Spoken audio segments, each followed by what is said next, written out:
All right, y'all. We are back. Back again. What's going on? Here we go. All right, make sure y'all hit the like button. Got like 11 of y'all in here already. Appreciate that coming through. Time for some post fight questions and talk here, man. I mean, it's a crazy weekend. I think we can all agree. UFC 288, 281 was on point. It was on point. Let's see what's going on. Marcus, Chin, Sink. Yeah, man, it's cold out my way. Zaman, Mojo, what's up, man? It is cold out my way, man. I mean, it's dropping. 35. 40 is too cold for me. 45, 50 is too cold for me. But when we start hitting the 30s, man, I get into depression mode. Depression mode hits me hard when we get into the 30s, man. It's like that, man. We ain't even in we ain't even in December yet. you know. But yeah, man, welcome back, y'all, to another live. Let's see what we got, man. I'm gonna run down these little points on the side. I want to do a little different just to kind of keep track of time and be specific on what we can talk about, you know. So y'all can read it. Y'all can read the thumbnail there. I just put some questions there, and that's kind of what I'm going through as far as today or tonight. And then, like I said, by the end, there's an open link there.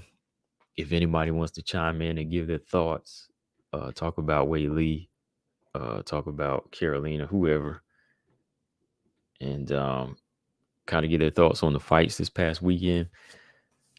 But yeah, man, yeah, it was a good card. 281 was good. Had a lot of finishes on the preliminaries. I think it was like, what was it, like three out of five of the fights were finishes. Then the early prelims, then the prelims had finishes, of course. And then, the main card was crazy. The main card had some crazy fights. I got most of my picks right on the main card.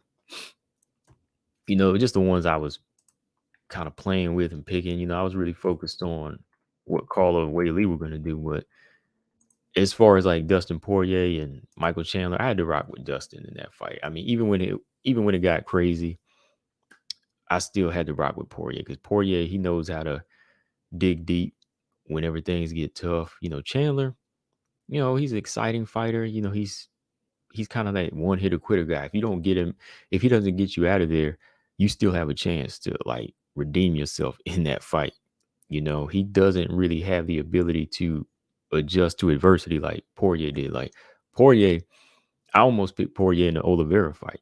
That's how confident I was even in his skill set there. But this one here, I said, you know what? He's got this fight. I don't care what Chandler's bringing to the table.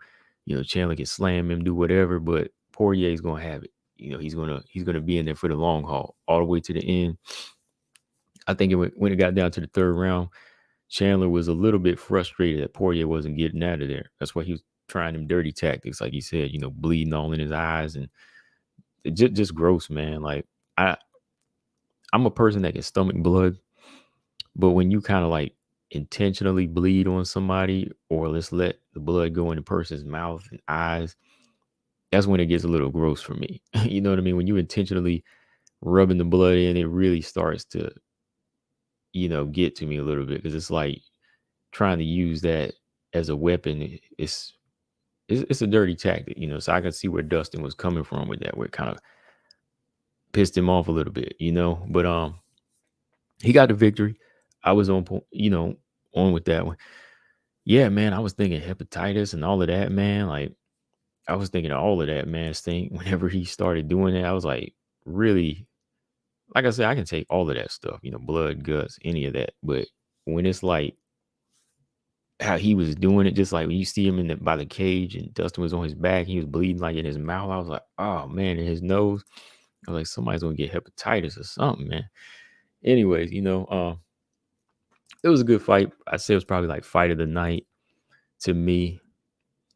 The Izzy fight, the Izzy versus Alex fight, it was a good technical battle. It was good and it was entertaining. It was definitely entertaining to me. It was can't say it was a bad fight. I mean, if you think it was fight of the night, fine. You know, Izzy, I think everybody knew the outcome for it because Izzy's been here before with this guy, and some people just have your number. So I don't think this, the script was really going to be rewritten on this one. Izzy was just not going to be up to a level to do something dramatic in this fight, and he wasn't. When it came down to the fifth round, I thought he was going to survive, but it was Alex who, pulled the drama out. He pulled the dramatics out and finished him in crazy fashion. You know what I mean? Like I said, I thought the fight could have went on, but I'm not going to argue the stoppage. I'm fine with it. I was fine with it when it happened. It wasn't anything controversial. If it was just to save the fighter, fine. I thought it could have went on, but I'm not going to argue the referee did an awful job or anything like that. I've seen worse, Yeah, that was as far as the men's fights, Dan Hooker, that was a good finish. Yeah, Dominic Reyes, I think it was Chin mentioned that. Oh man. Ooh. What did you say, Chin? Hold on, let me go back up here. Reyes needs to just go home and stay there. Yeah, I mean, Reyes, he was done. I was scared for the man in that fight. I was really scared for the man in that fight, man. Sink said Chandler's IQ was bad. Yeah, his IQ is very low. Like I said, he's just dependent on finishes, I think, and explosion. And if you can neutralize him, you gotta, not to be offensive, but you got somebody on a leash right there. You can neutralize the animal. You know what I mean? So yeah, he needs to work on certain things. He really does. He needs to work on certain things about kind of taking it down a little bit when he's in there. So yeah, man. But let me go to these women's fights, man. That's what we want to talk about. I got 2 out of 3 picks right this time around, because it was really about levels in this one. Let's talk about Karolina here, man. Karolina Kowalkiewicz versus Sylvania Juarez. Who else had Juarez in here? I can't remember. I think Chin, you did, right? Chin had Juarez. I can't remember who else had Juarez in here. I think it seemed like I was the only one next to Chin that was picking Juarez. I guess for me, I was going off of the boxing and the right hand that she packs and just the damage that Karolina has faced in the past, right? Like, I still think she's kind of damaged goods. I think she still has some damaged goods a little bit. It's just the opponent she's been fighting, they haven't really gave her that type of push. You know what I mean? Like, they're not really testing her durability right now. Okay, Zama said he bet on Juarez too. Okay, all right. It was a close fight though, in my opinion. It was a close fight. And like I said, I'm not gonna lie, Chin, like with some of these fights, I'd be about to hang up my predictions. Like, I can tell you what fighters need to do and what they're capable of doing. But when it comes down to the win, really, it's on that fighter to execute, right? So we're really predicting execution when it comes down to it. Like, how do we know how they're gonna feel that night? How do we know how they really gonna feel? You know, like, I can say this person can do this person can do this is their weakness, this is their weakness, but and that tells you the whole story. But then when it comes down to, okay, the actual fight, are they going to do it? So we're really just trying to predict the future and say, okay, this is how that fighter feels that night, and we're going to rock with this one because they will do it. But there's no final answer on it. There's really no final answer when it comes down to it. So it's like some of these lower level fights, you really can't decide, because they're the most questionable ones. Like, I can pick top level fights easier than these low level fights. These are really you going out on a limb. Karolina Juarez, really you are. I mean, Karolina, she may have some skills, right? She may have the skills, but she's also damaged. So Juarez could have landed something big in this fight. She could have finished her, but she just didn't commit. She just didn't commit. And that when she got taken down in that first round, I was like, you know what? This is it. Like, Juarez ain't gonna execute. Like Juarez probably could have set up the big punches in this fight, but she just didn't. She was too skittish on the back foot, too worried about the pressure. If she would have hit her with some big punches, I think she would have got her out of there. BJ, what's up, man? Everyone said Karolina could have finished it in round 1 if she had only known that fish hooking was legal now. Yeah, she probably could have got her out of there. I think so. So I asked that question. Is Karolina really back at 115 now? I don't know. Well, no, I'll say no. I'll say Karolina is not back in the strawweight mix. I'll go ahead and say that. I don't think she is like back in that full top 15 mix, because when you look at even the oldest fighters in the division at the top, I think they still present some big threats for her. Like, you could throw a name out like Angela Hill and say, oh, she could beat somebody like her. Nah, I don't think so. I think Angela Hill has not necessarily like gotten better, but she's still very durable. And I think that she still has built up certain things about her takedown defense and her skill set with her striking that could stop somebody like Karolina. Karolina, I know a lot of people were going for her. I know they're glad she won because they didn't want to see her get hurt. But like, let's be real. Like, she's not gonna get back into that top 15 mix anytime soon unless they just pushed her that way or gave her somebody they know she could beat and say, okay, she put together a string of three wins in a row. Let's give her a spot. I think that's the only way she can get back in there. But like, competitive wise, I don't see her beating Emily Ducote. Like I said, Angela Hill. I don't. Maybe if her and Michelle Waterson win like a farewell fight, that could go down. But I would still favor Waterson. Verna Gendaroba, I would favor her. And I'll stop at 8 because I don't see her beating anybody from 7 and up. Tisha Torres. I still see Tisha Torres. I think Tisha Torres will put hands on Karolina. So when we look at it and ask if she's back in the mix, I don't think so. I think that she's fine where she's at, maybe for a few more fights, maybe to fight out her contract. But even then, like, some of the fighters at the bottom are very dangerous for her. I think I mentioned this in my video I did. Did I say Yasmin Harigi? Yeah. Yasmin Harigi is a fighter that could really give her trouble or put her out of there, to me. Good takedown defense. She's not going down. And I think can take way more damage than she can right now. So if they were to trade, Yasmin would probably hurt her in that fight. Even as newcomer Bruna Brazil, she's a good size strawweight, long, tall, throwing head kicks like like it ain't nothing. Those are names that if they try to line her up with those just because they're unranked, it would be a dangerous move for Karolina. So I really don't think she's full on back like that. Like, we'll see her making any type of moves in that position, at like top 15, definitely not top 10. You know what I mean? Let's see. Hold on for a second. But Juarez, man, like, this is her third loss in the UFC, right? I keep wanting to give her a chance, man. Like, I keep looking at some of the things she's doing, even in her training, and trying to believe in her power and her stand up. But sometimes you could just see it in the fight where this person's just not on that level, man. Like, you just don't think they're on that, where you can just say, okay, I don't think this one's gonna make it. You know what I mean? I don't think this one's gonna make it. Sink said that girl Yasmin fought don't get talked about enough. Oh yeah.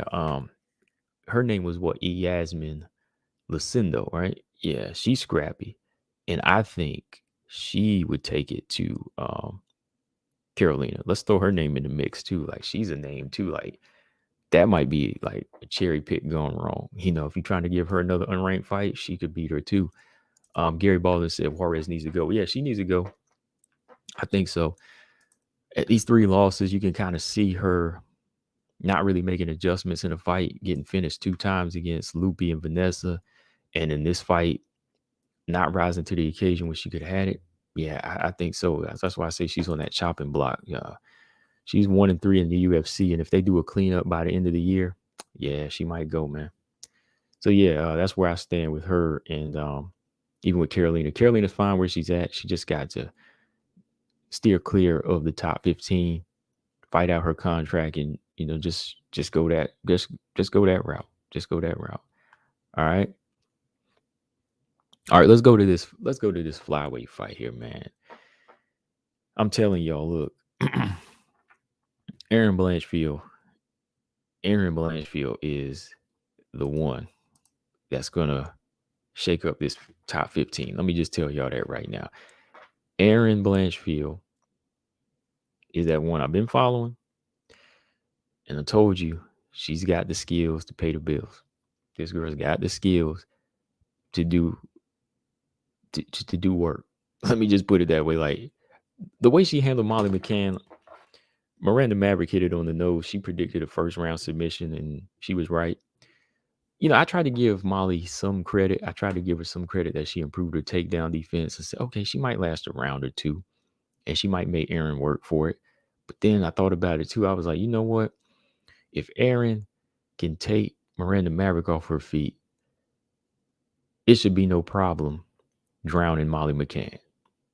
Right? And that's what she did. The first round, Molly tried to go for that fence for safety, and Aaron was on her like a shark, and she picked her up and said, let's get away from this fence. Let's go out to the water. Let's swim in the deep waters. Let's swim in the deep waters, right? And she took her out there, man. Blanchfield handled this with ease, man. And I've been telling people, like, her ground game is next level. She's been into this since her teens, and she's really becoming a master of this. She's really becoming a master of this. Like, look at her movement. Look at her movement on the ground versus some of these other grapplers like Montana's. Even look at Montana and Casey O'Neill. They get a little sloppy on the ground. But look at how Aaron Blanchfield moves. Very technical. Every position she has is, her being dominant on top. It's with ease. As soon as she gets you down, you're in a position that you don't know how to get out of. These other grapplers, they get a little sloppy on the ground. Like I said, Casey O'Neill. She's good, but Aaron is all technique when she's down there. It's her world. I'd say between her and Jillian, I would have to see it play out. But even then, I think that she has the strength and even more polished technique than Jillian Robertson. It's growing every day. It's growing every day. So if you move her the right way, which I hope she does, she moves slowly, she'll be a problem. I'm going to just say that. I'm not going to say she can beat Valentina or anything like that, but she'll be a problem for the division, whoever faces her. Any of these stand-up fighters, they'll have issues. That's why I say Blanchfield wants a test. Let it be Andrea Lee. But some of y'all, I see some of y'all in the chat trying to push her up there fighting Manon and this and that. No, y'all got to chill on that. This girl needs to move slow, because you know why? The minute y'all make her skyrocket up there off of one fight, and she says that she needs 2 more fights before Valentina, y'all gonna get mad. And y'all know it. Y'all gonna call her a duck. So what she needs to do now is fight 4 fights now. 3 or 4 fights. 3 or 4 good fights to get her ready for the belt. So there's no excuses. Don't try to push her in there and say, oh, you need to fight Lauren Murphy now. Then she beat Lauren Murphy and get number 2. Then when she says, what do I want next? I want another fight. You know what y'all gonna do? Y'all gonna call Aaron a duck. So don't even push it.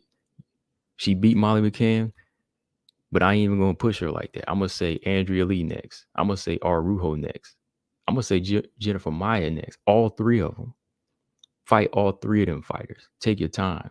Don't try to push her fast. Oh, she gonna beat Manon. Oh, she gonna beat Chikagan's her training partner. Oh, she can beat Jessica Andrade or Lauren Murphy like that. You're gonna try to throw her in there, get her up there to number one, and then the minute she say, I need 2 more fights, you're gonna call her a duck. So you need to stop that talk. Just stop that. Even in the chat, I'm talking to y'all. Like, y'all need to move her slowly. This girl is 23 years old. She looked good in this fight, but Andrea Lee's a test. I see her beating Andrea Lee, but it needs to be seen. It needs to be seen. I'm not gonna say off of this fight here, she does something groundbreaking, but what I seen here, like versus what Tyler did to Molly McCann. Oh, hey, look, Molly McCann. Y'all remember how Tyler Santos looked? She looked good now. But Erin, man, she broke it down to a science on the ground. Like, that's what I'm saying. This ain't all grit. This ain't all like sloppiness here. Much more technical than Casey. Much more technical than these other grapplers. Like, look how she took her apart. Tyler used more grit. Tyler used more physical strength in her fight.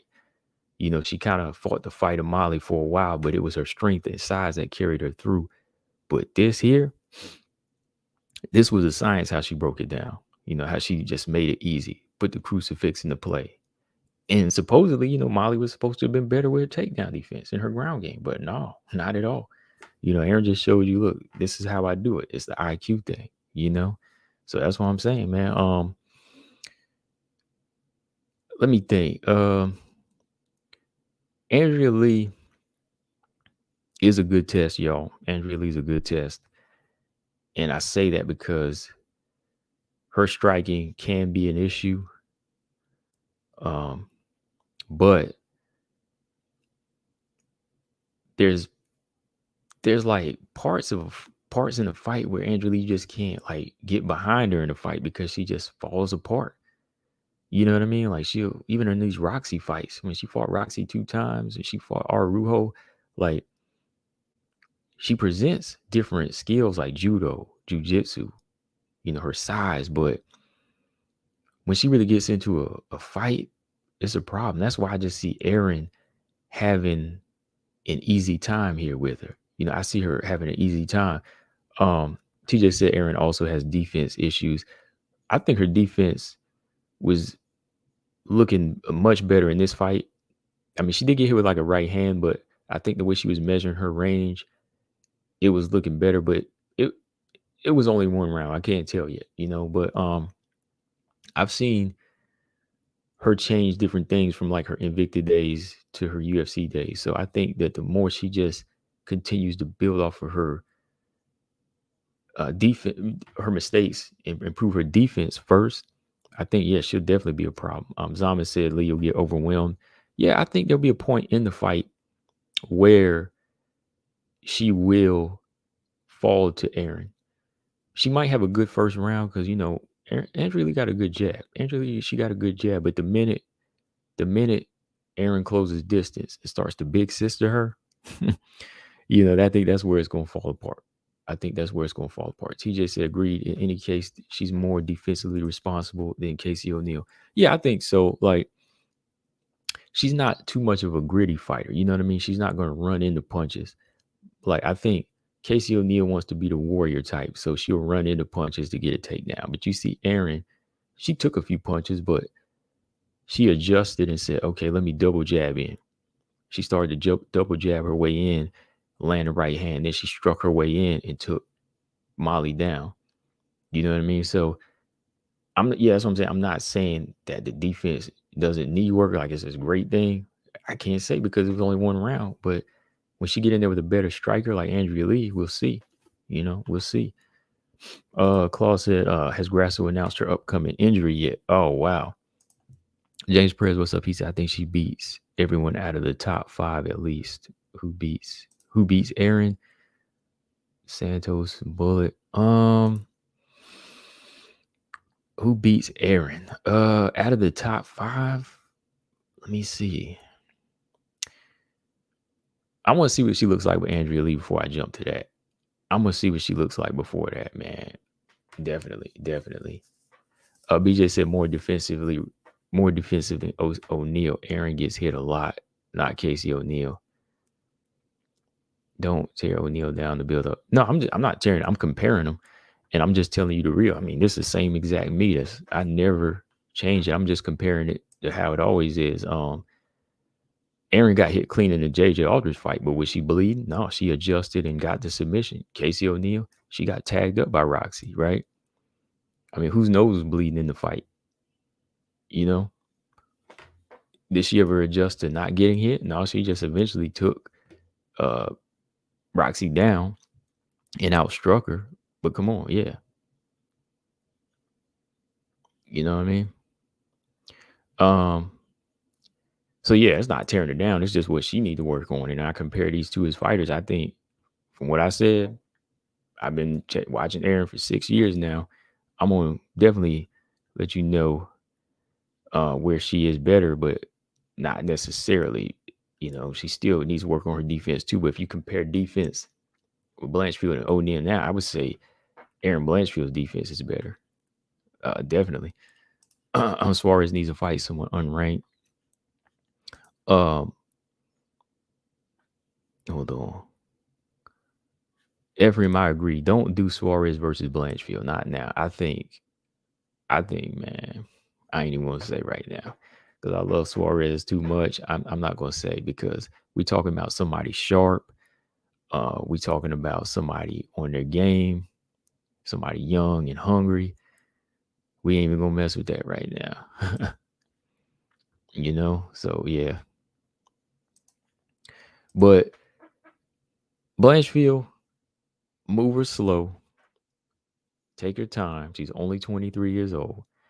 I know she did say when she's there, she will beat Valentina, but that's what you're supposed to say. Right? That's what you're supposed to say. You're supposed to say that.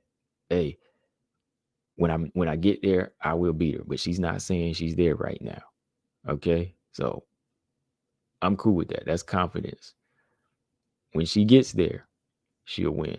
But as of right now, she calling out a number 9. Let's do it.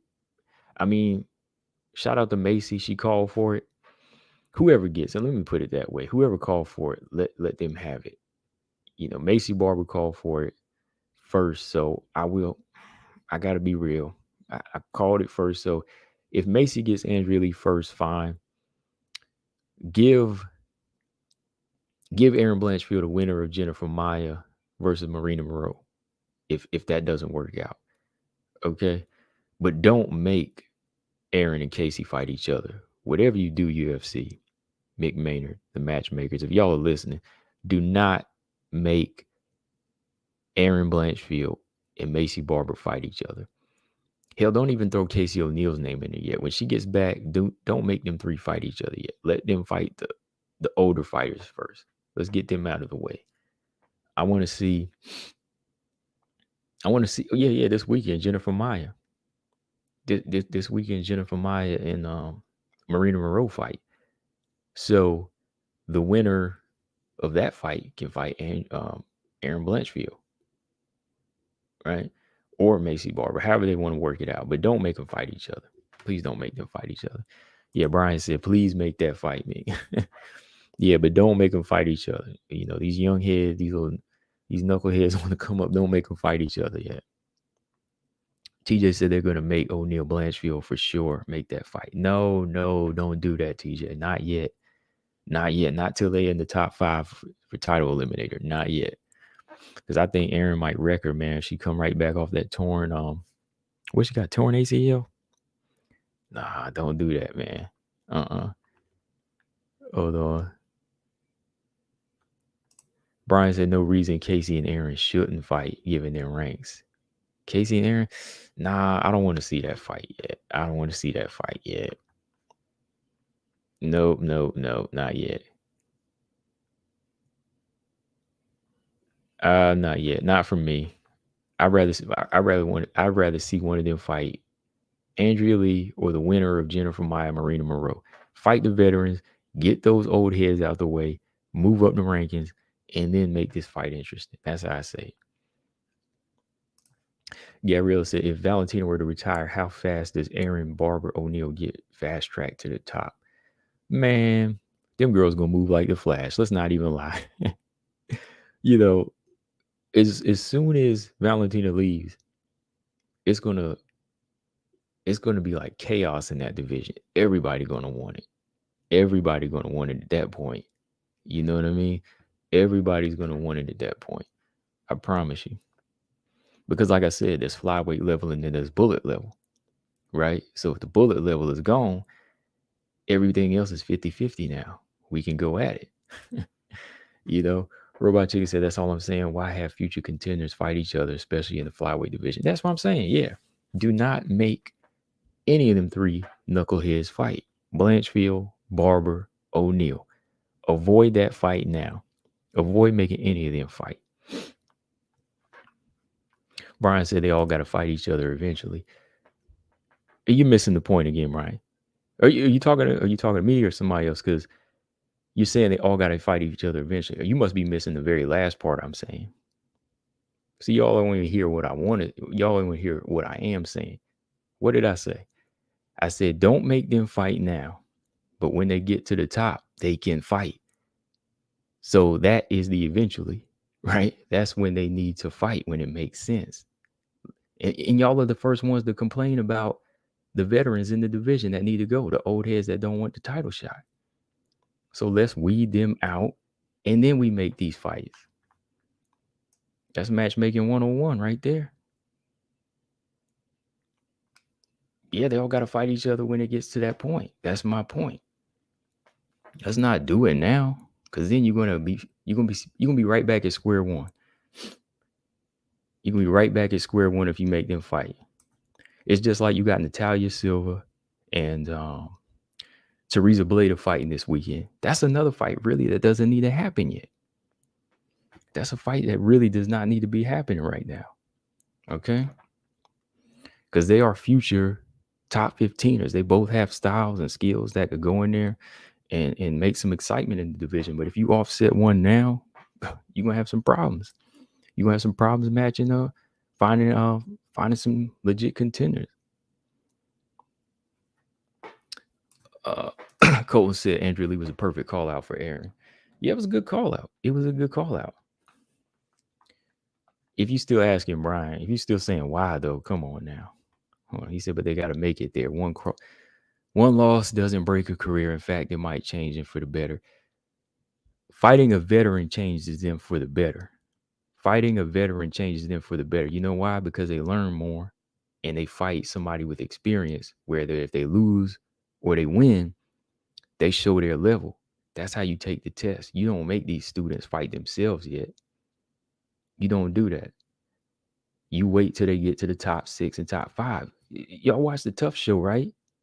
The winners, those hungry fighters fight for the belt. You know, they get to that point because they are the ones that show up and show out. They weed out the weak ones. So that's what I want to see here. They weed out the weak ones, and then these ones that build. That's how you build a new division. That's how you rebuild a division. That's all I'm saying. So that's where I stand on that. But Robot Chicken said, I think Barber is live in every fight because of the kill switch. Yeah, always. Yeah, definitely. Definitely. Gabrielle said, do you think 125 will be like 115 where the belt switches hands, or will there be a second dominant champion? It'll be switching hands, Gabriella. It's going to be switching hands, I believe. I believe if Manon were to win it, if she retired, Santos might have that belt. I think if Santos gets it, something crazy like Andrade might get it. Then Aaron Blanchfield. You know what I mean? There's going to be a point where you just see that belt switch hands. But I think if I was really to think hard on it, I think Santos might be the one to hold it the longest. But eventually, I think somebody would have a style, even the outpointer or beater. But that's still yet to be seen, But just off of what Valentina's done for so long, I don't know, man. She's those are big shoes to fill. And I haven't really seen anybody fight with that type of intensity. So I don't know. So But that's a good question. I mean, it is like 115. You know, at some point, the talent gap is going to close, and it's going to just kind of balance itself out. El Rubin, he said that Blanchfield was cocky. He said, "Wait till Blanchfield gets someone good." Yeah, wait till she gets someone good. She gonna show that level. You know what I mean? You know, hey, put the cockiness aside. She's still a good fighter. She cold blooded, and she going in there and she taking names. So hey, you know, y'all don't want a boring champion. Y'all don't want a boring contender. So hey, let her be cocky. You know, she backing it up every day. I'm cool with it. I'm cool with it. But y'all must have forgot, like TJ said, Molly was cocky. Who was the one up in her face? Right? Yeah, yeah. Let's talk about it. Molly was the one up in her face, right? She just stood her ground. That's all I'm saying. You know? BJ said let the killers fight for the belt. well, yeah. Whoever's in the top 5 fighting for the belt, yeah. Because if you let any killer go in there, they're gonna get killed. I mean, give me the names of the killers you talking about, BJ. Let the killers fight for the belt. Like, who are some killers that are gonna fight for the belt right now and make it? I mean, we can have killers on the 13 and 14 level. So I need to know who these killers are. Cause Valentina ain't studying no killer, man. She'll go in there and kill him. I don't want no killer in there, man. I want somebody that's got the balance of a scientist in there. El Rubin said O'Neal be cocky too, and she ain't that good. Oh, she's a good fighter. She's a good fighter. She earned that ranking. Yeah, she's definitely confident. I put it that way. She's definitely confident. But to say she ain't that good, I mean, who else are you comparing it to? Valentina again? That's what everybody does, right? Ernest said Aaron in that photo got Molly McCann looking all kinds of bad, cold-blooded indeed. Yeah. And if you just remember, Santos didn't even do Molly McCann like this. So I'm just saying, talk to me. Talk to me, Ruben. She not that good of a fighter. I mean, if you look at her early resume, she was beating some good fighters.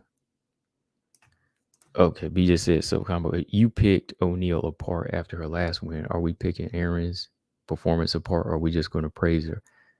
What is there to pick apart? See, this is I'm about to close this up right here real quick, BJ. All right, so when a fighter drags a fight out and they go the distance, people always say they were exposed, right? I know you probably said that too, like when Manon didn't get a finish over Chikagan. But when a fighter gets him out of there, you're going to say they made a statement. You wouldn't be able to say that about Manon. So in this situation, Aaron gets Molly McCann out of there. Maybe a few mistakes on the feet, but barely. But other than that, she made a statement. So what is there to pick apart compared to Casey O'Neal? I'm just saying, what is there to pick apart? She got her out of there in one round, and she never looked like she was in trouble in this fight. This was a dominant performance. What is there to pick apart versus Casey O'Neal get hit in the face by Roxanne? Yeah, she won the fight. But what is there to pick apart versus defense versus Casey O'Neal's?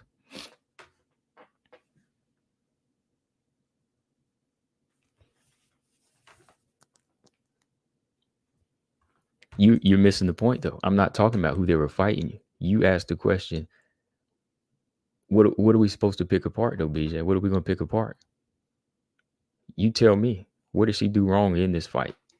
Kimura, crucifix, over 100 strikes is laying on the ground versus 0. Or maybe, 0. 100 and something unanswered strikes.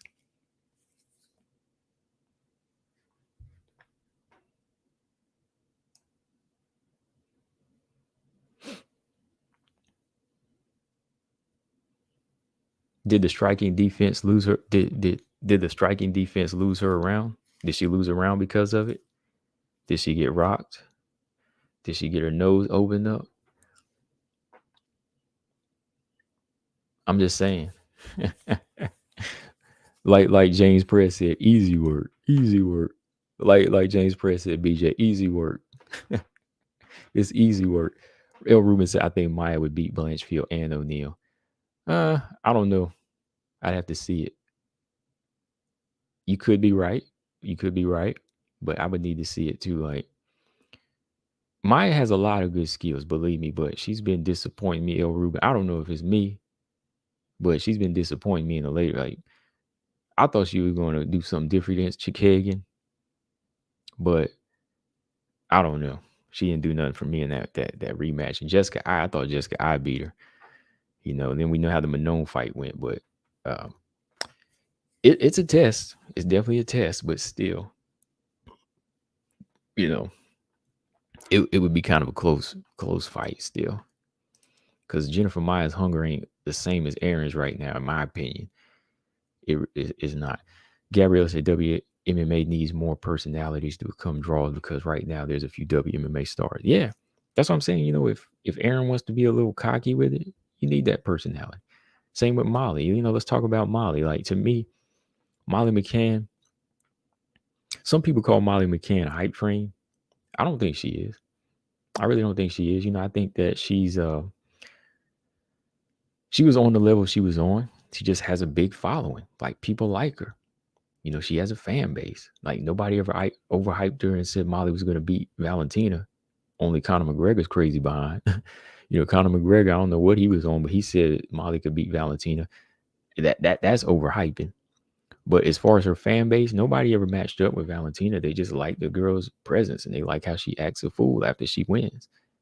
So keep her on the same level that she's on, and that's fine. We don't want to see we don't want to see her in like a top 5 fight, but Meatball fighting unranked fighters is fine to me. It's all good to me, as long as she stays in that realm, keep fighting those fighters, she's fine. Keep on delivering the spinning back elbow, against whoever in the bottom. Gatto, fight her next, see where you at. Fight Montana, see where you at. I don't care.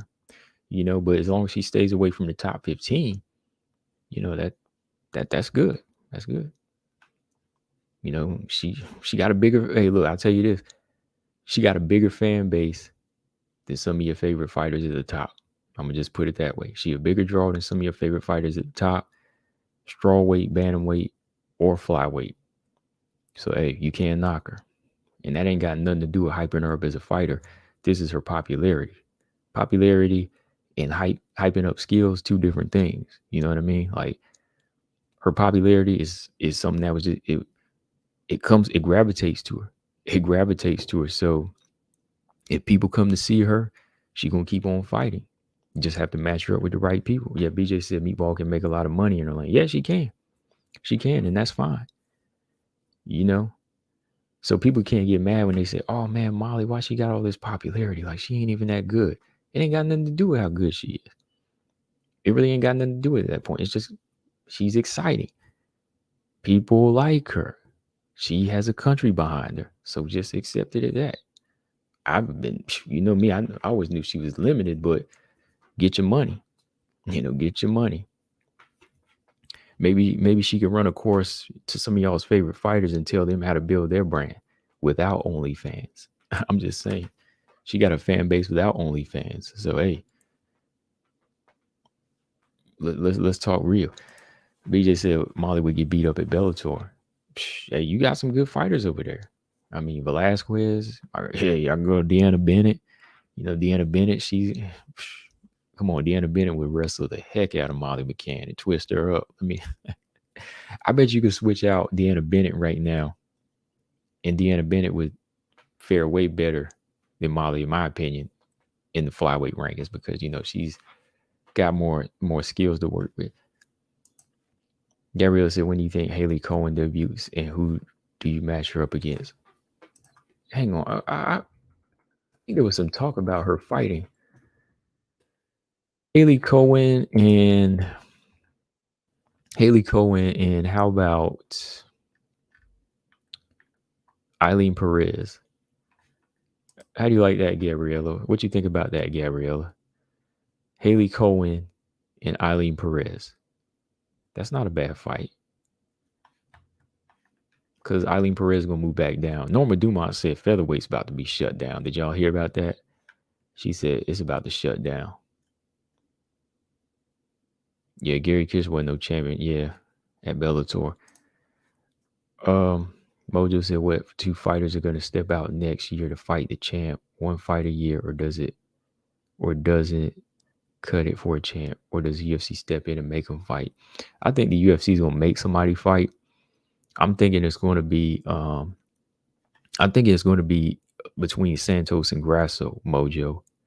Santos and Grasso, because Manone's out now with the surgery. It's going to be between them fighters.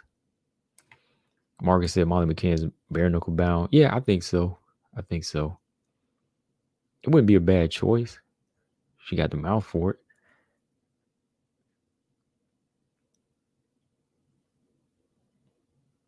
I tell you one thing, Valentina is enjoying this vacation, boy. She is enjoying this vacation. I mean, she is posting pictures and she is dancing and living it up. She's earned it. She's earned it, man. She really has. So don't get mad, James, if she just want to chill. Mel said, remember when I said Weili live for a sub and it was a good game to plan out wrestle Carla? Oh, yeah. Hey, she won the fight. We're going to talk about that next, though. Yeah, definitely. Let's jump on now, Zhang Weili now. Grasso they're going to throw Grasso in that fight, let me tell y'all. They're going to throw her in there next, man. Ain't nothing she can do about it. She better be ready. 30 of y'all hitting here and hit that like button. Yeah, let's talk about that, Mel. Yeah, Mel, you did say that Zhang Weili would out wrestle and submit Carla Esparza. And to me, hey, I'm not gonna lie. I didn't pick it. I didn't pick submission. You know why? Because for one, I thought Zhang Weili was gonna stick to her strength, her knockout power in this type of fight, which she did land some good head kicks. I thought that, she would stick to maybe a maul and brawl type of technique, Mel. But I ain't gonna lie, man. Look, when she invited that first takedown, Carla went for and she got the back, my mind kind of changed there. But then I said, you know what? Nah, she gonna elbow Carla to death. But man, like those transitions were beautiful, man. Weili was on a mission in this fight, man. Y'all can't lie. Like, even y'all going for Carla, and whoever hating on Weili, y'all gotta give it up. Weili has advanced. Doing that to Carla, you have to be on a certain level. Only those freaks of nature in the strawweight division like Joanna and Tatiana do that. Only they do that. But now Weili's added to that. Mel said Weili's BJ's underrated. I think I said she has a chance on top of Carla, but not on bottom. Even her bottom game looked good though. Like, top position was what I would favor, but on bottom, like, you see how she was able to shift her hips and even like get to that point to just kind of wheel kick to get back to her feet. And did you see the headlock Carla put on her? How she busted out the headlock? So she was game on the back and all of that. And it came down to her being able to use her physical strength on the ground like she does on her feet. You know what I mean? Like, she was able to pop back up with her hips. Like when she got that headlock, Carla locked that headlock and she busted right out of that thing. Mel said, check Weili's Tapology. First ever crucifix joke. Is it? Hold on.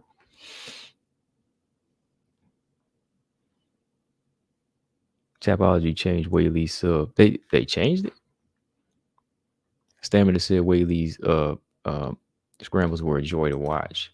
Oh, yeah, definitely, man. Like, how she had Carla going down for takedown. It was Carla was on her knees and how she scrambled to her back. I was like, yeah, she's been working on this. She had a specific game plan for Carla. When Carla dives in, she was like, you know what? I'm going to put this weight on her back. I'm going to get on my back. Like you said, Mel, you didn't know she'd be effective on her back, but she was effective on her back. Like, when she would turn Carla to get that reverse, the way she was able to get that reverse crucifix, like, that was strength off the back. And I think she wanted to really showcase that, look, I can do this. Right. Hold on. Let me see. Okay, yeah. Sherdog has it as a rear naked choke. Hang on. have it as a rear naked choke, which it was, right? So, hang on. Mel said Weili should wrestle Lemos for sure. Yeah, yeah. That type of pressure and that type of, youthful body she has, as far as, her just having that freshness, standing on her feet is going to be a problem. But yeah, Jean really proved that she was on Mel said originally it was a rear naked. Hold on. Let me see. It wasn't a crucifix. It should be listed as a rear naked though, right? Because that's what I called it as in my video. Because that's why I put this picture up. If you look at the position here, that is still that right arm got free, right? At some point, that right arm was free.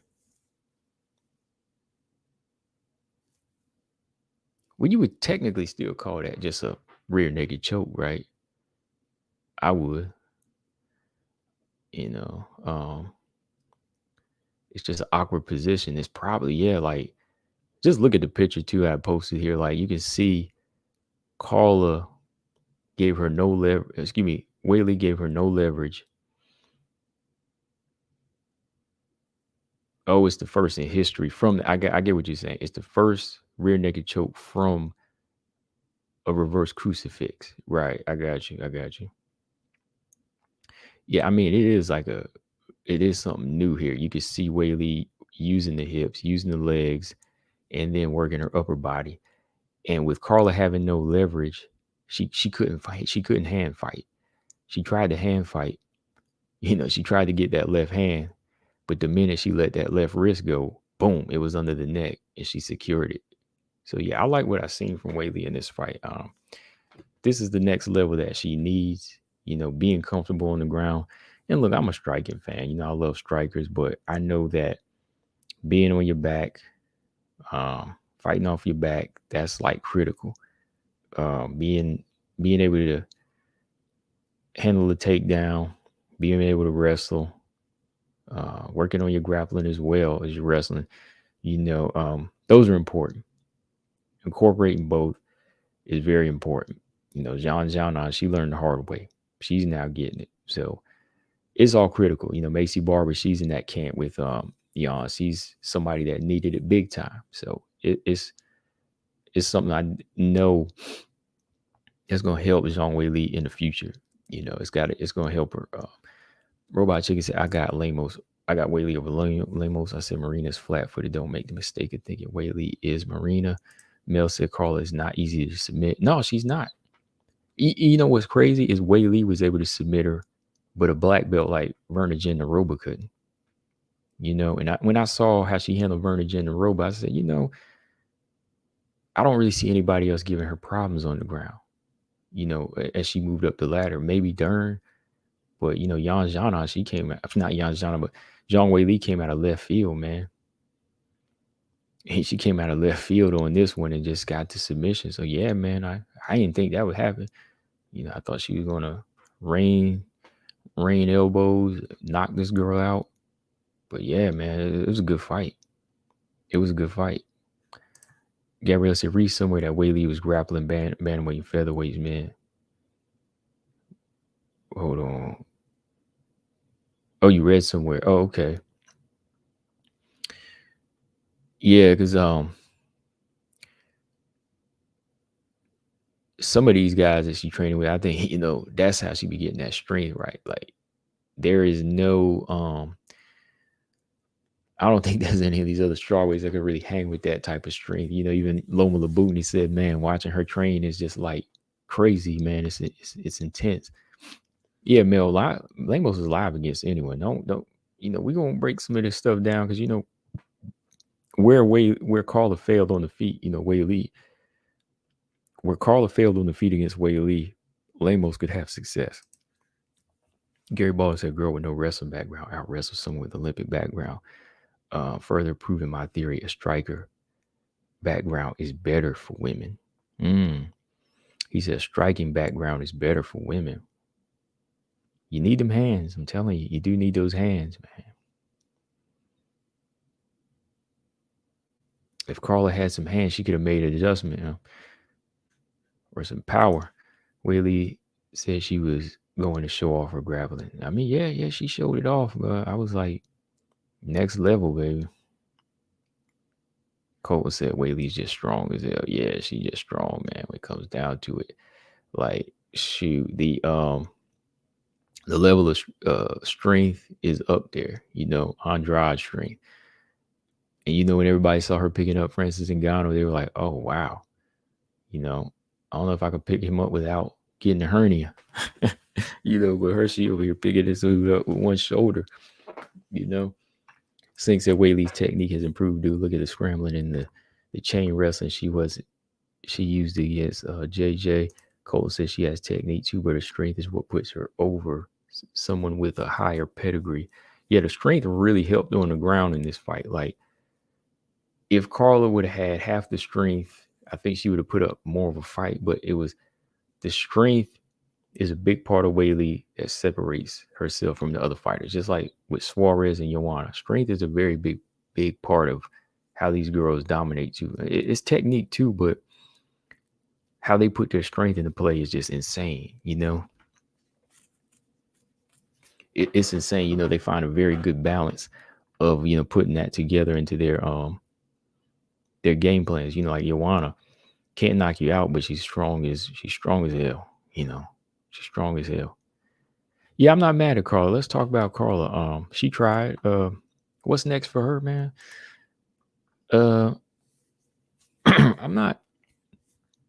I'm not thinking she's gonna retire anytime soon, man. I think that Carla might fight her contract out, fight her last couple fights, get that in, and then we'll see where it goes from there. But like I said, I got a video coming about it, but I think they're going to do their hardest to make Carla Esparza fight down. And believe this, if Carla has any more close decisions, it's going to go the other way now. Believe me. You know how she put together a 5-fight win streak of some close decisions? They're going to start making those decisions go to the other fighter now, because they're not going to let Carla put together another close fight win streak and get closer to a title shot. Y'all watch it. Y'all watch this. If she fight Mackenzie Dern to a close fight, it's going to go Dern's way, of course, right? If this time around in a rematch and her Marina Rodriguez fight to a close decision, it's going to Marina. If she fights down and fights Tisha Torres in a close fight, it's going to go Tisha Torres' way. They're not going to put her in that title opportunity anymore, So if she wants to continue to try to get a third title shot, she's going to really have to make sure she's on her game. But, after a while, man, some of these strawweights, I don't really know when they get to that point of challenging 2 times or winning the belt 2 times, if they really want to go for a third time. Because even Joanna, she talks the game, but she was never active enough to try to reclaim her throne, after the 2-year layoff. Like, what I won't say 2-year layoff, but even in between that time, she was going for 2 time actually. But some of these other fighters, when they get to that point, even other divisions, it's kind of hard for them to fight up again. And it took years for Carla to get there. So I don't know if she has it in her to do it again. So I could see her fighting her contract out and then, leaving the game. But just retiring off of this fight, I don't know. But who was that? Chin said, was it Chin? You said Carla versus Dern. I'll take that fight. I'll definitely take that fight, Yeah. I think the only fight that would get Carla to retire now would be if they put her in there with Andrade or somebody. Mel said, I think Carla is live against Lemos. Am I crazy? Not crazy, but I think Lamos. I think Lamos could deal with it. I think Lamos could deal with Carla at this point. I think she could deal with it at this point because if she can't take her down, even if she did, Lamos would be too strong. I think Lamos has physical strength, and that's Carla's kryptonite. And I think with her accuracy, she should be able to land something big on Carla right away.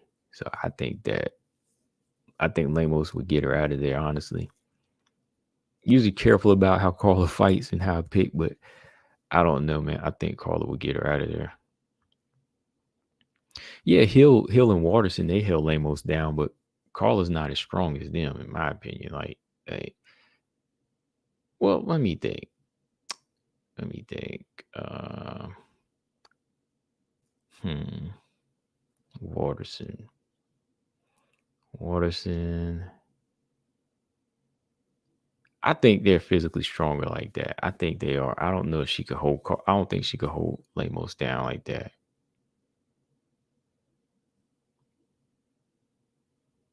The minute she get hit with one of them big shots, it might be over. I don't. I would still have to pick Lamos in that fight. I'd have to pick Lamos in that fight.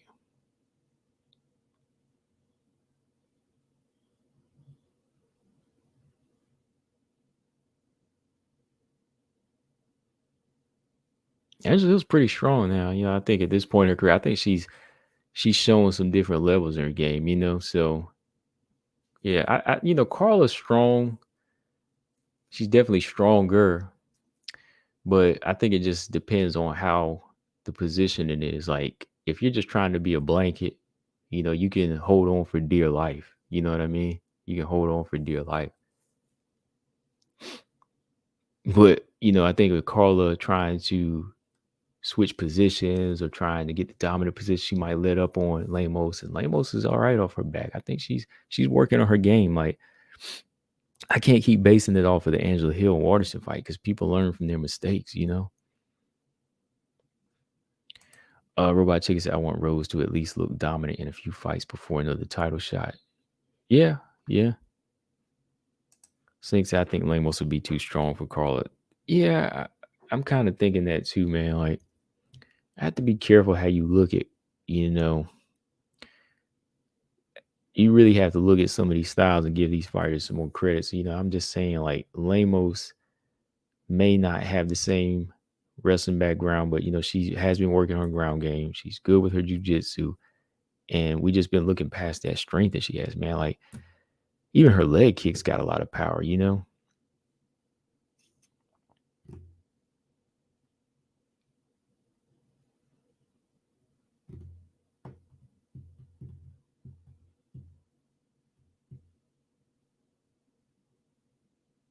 Everyone said they speculate. Just asking what it looks like. I mean, I personally don't want to see that fight. I want to go ahead and see Lamos and Weili since she earned it.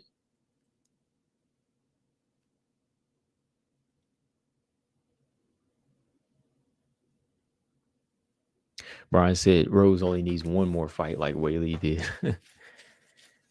No, as punishment for being a stinker, she needs two. No, I'm just playing. I mean, who could she really beat?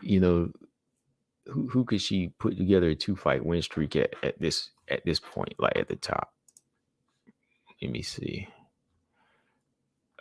She hasn't fought Jan, Marina, or Dern. So what? Fight one or two of them. Let's punish her for putting on a stinker and losing her belt in that fashion. Oh yeah. Gary Baldwin said Marina reversed Lamos in that last round, right? I mean the first round. Yeah. Oh yeah, man. I remember that. I think I talked about that on this channel, like 3 years ago. Yeah.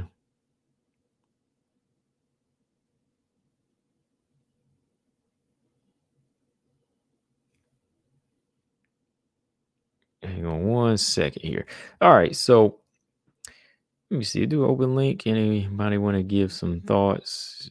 floor is free for a few minutes here. I'll talk about everything. Anybody want to talk about the fights? Anybody got anything to say about the fights? We're free here. So hold on.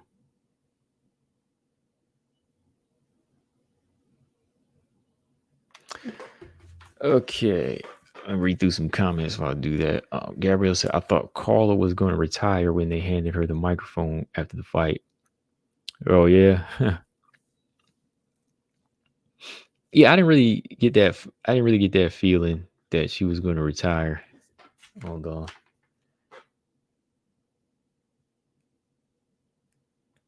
Hold on here.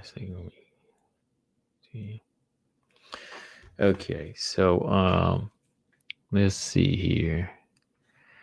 Yeah, I'm on this little open link here. Anybody want to talk about the fights yesterday? We free to. Meant to get my man Devin in here the other day, man. My bad, man. I missed you that day. If you wanted to give your pick, he emailed me, and that email didn't refresh and didn't send it to him, but he's been busy anyway. Shout out for that Cashapp too, Devin. I appreciate that.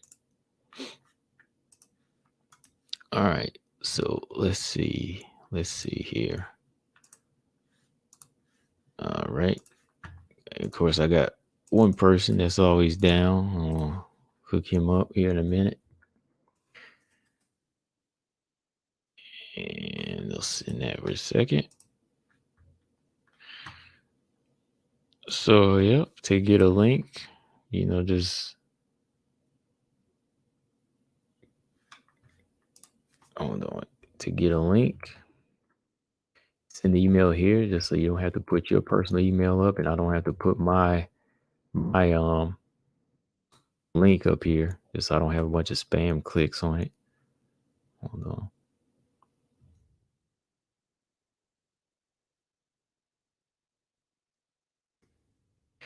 Let's see. You might want to talk about some fights. We got an open line here.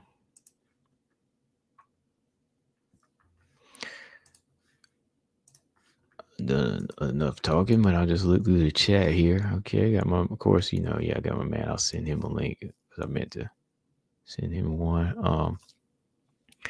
Yeah, Andrade's never been popped. Andrade has never been popped. I mean, we can all assume. I remember back in the day, even Claudia kind of hinted around at that. Everybody tried to hint around at something, but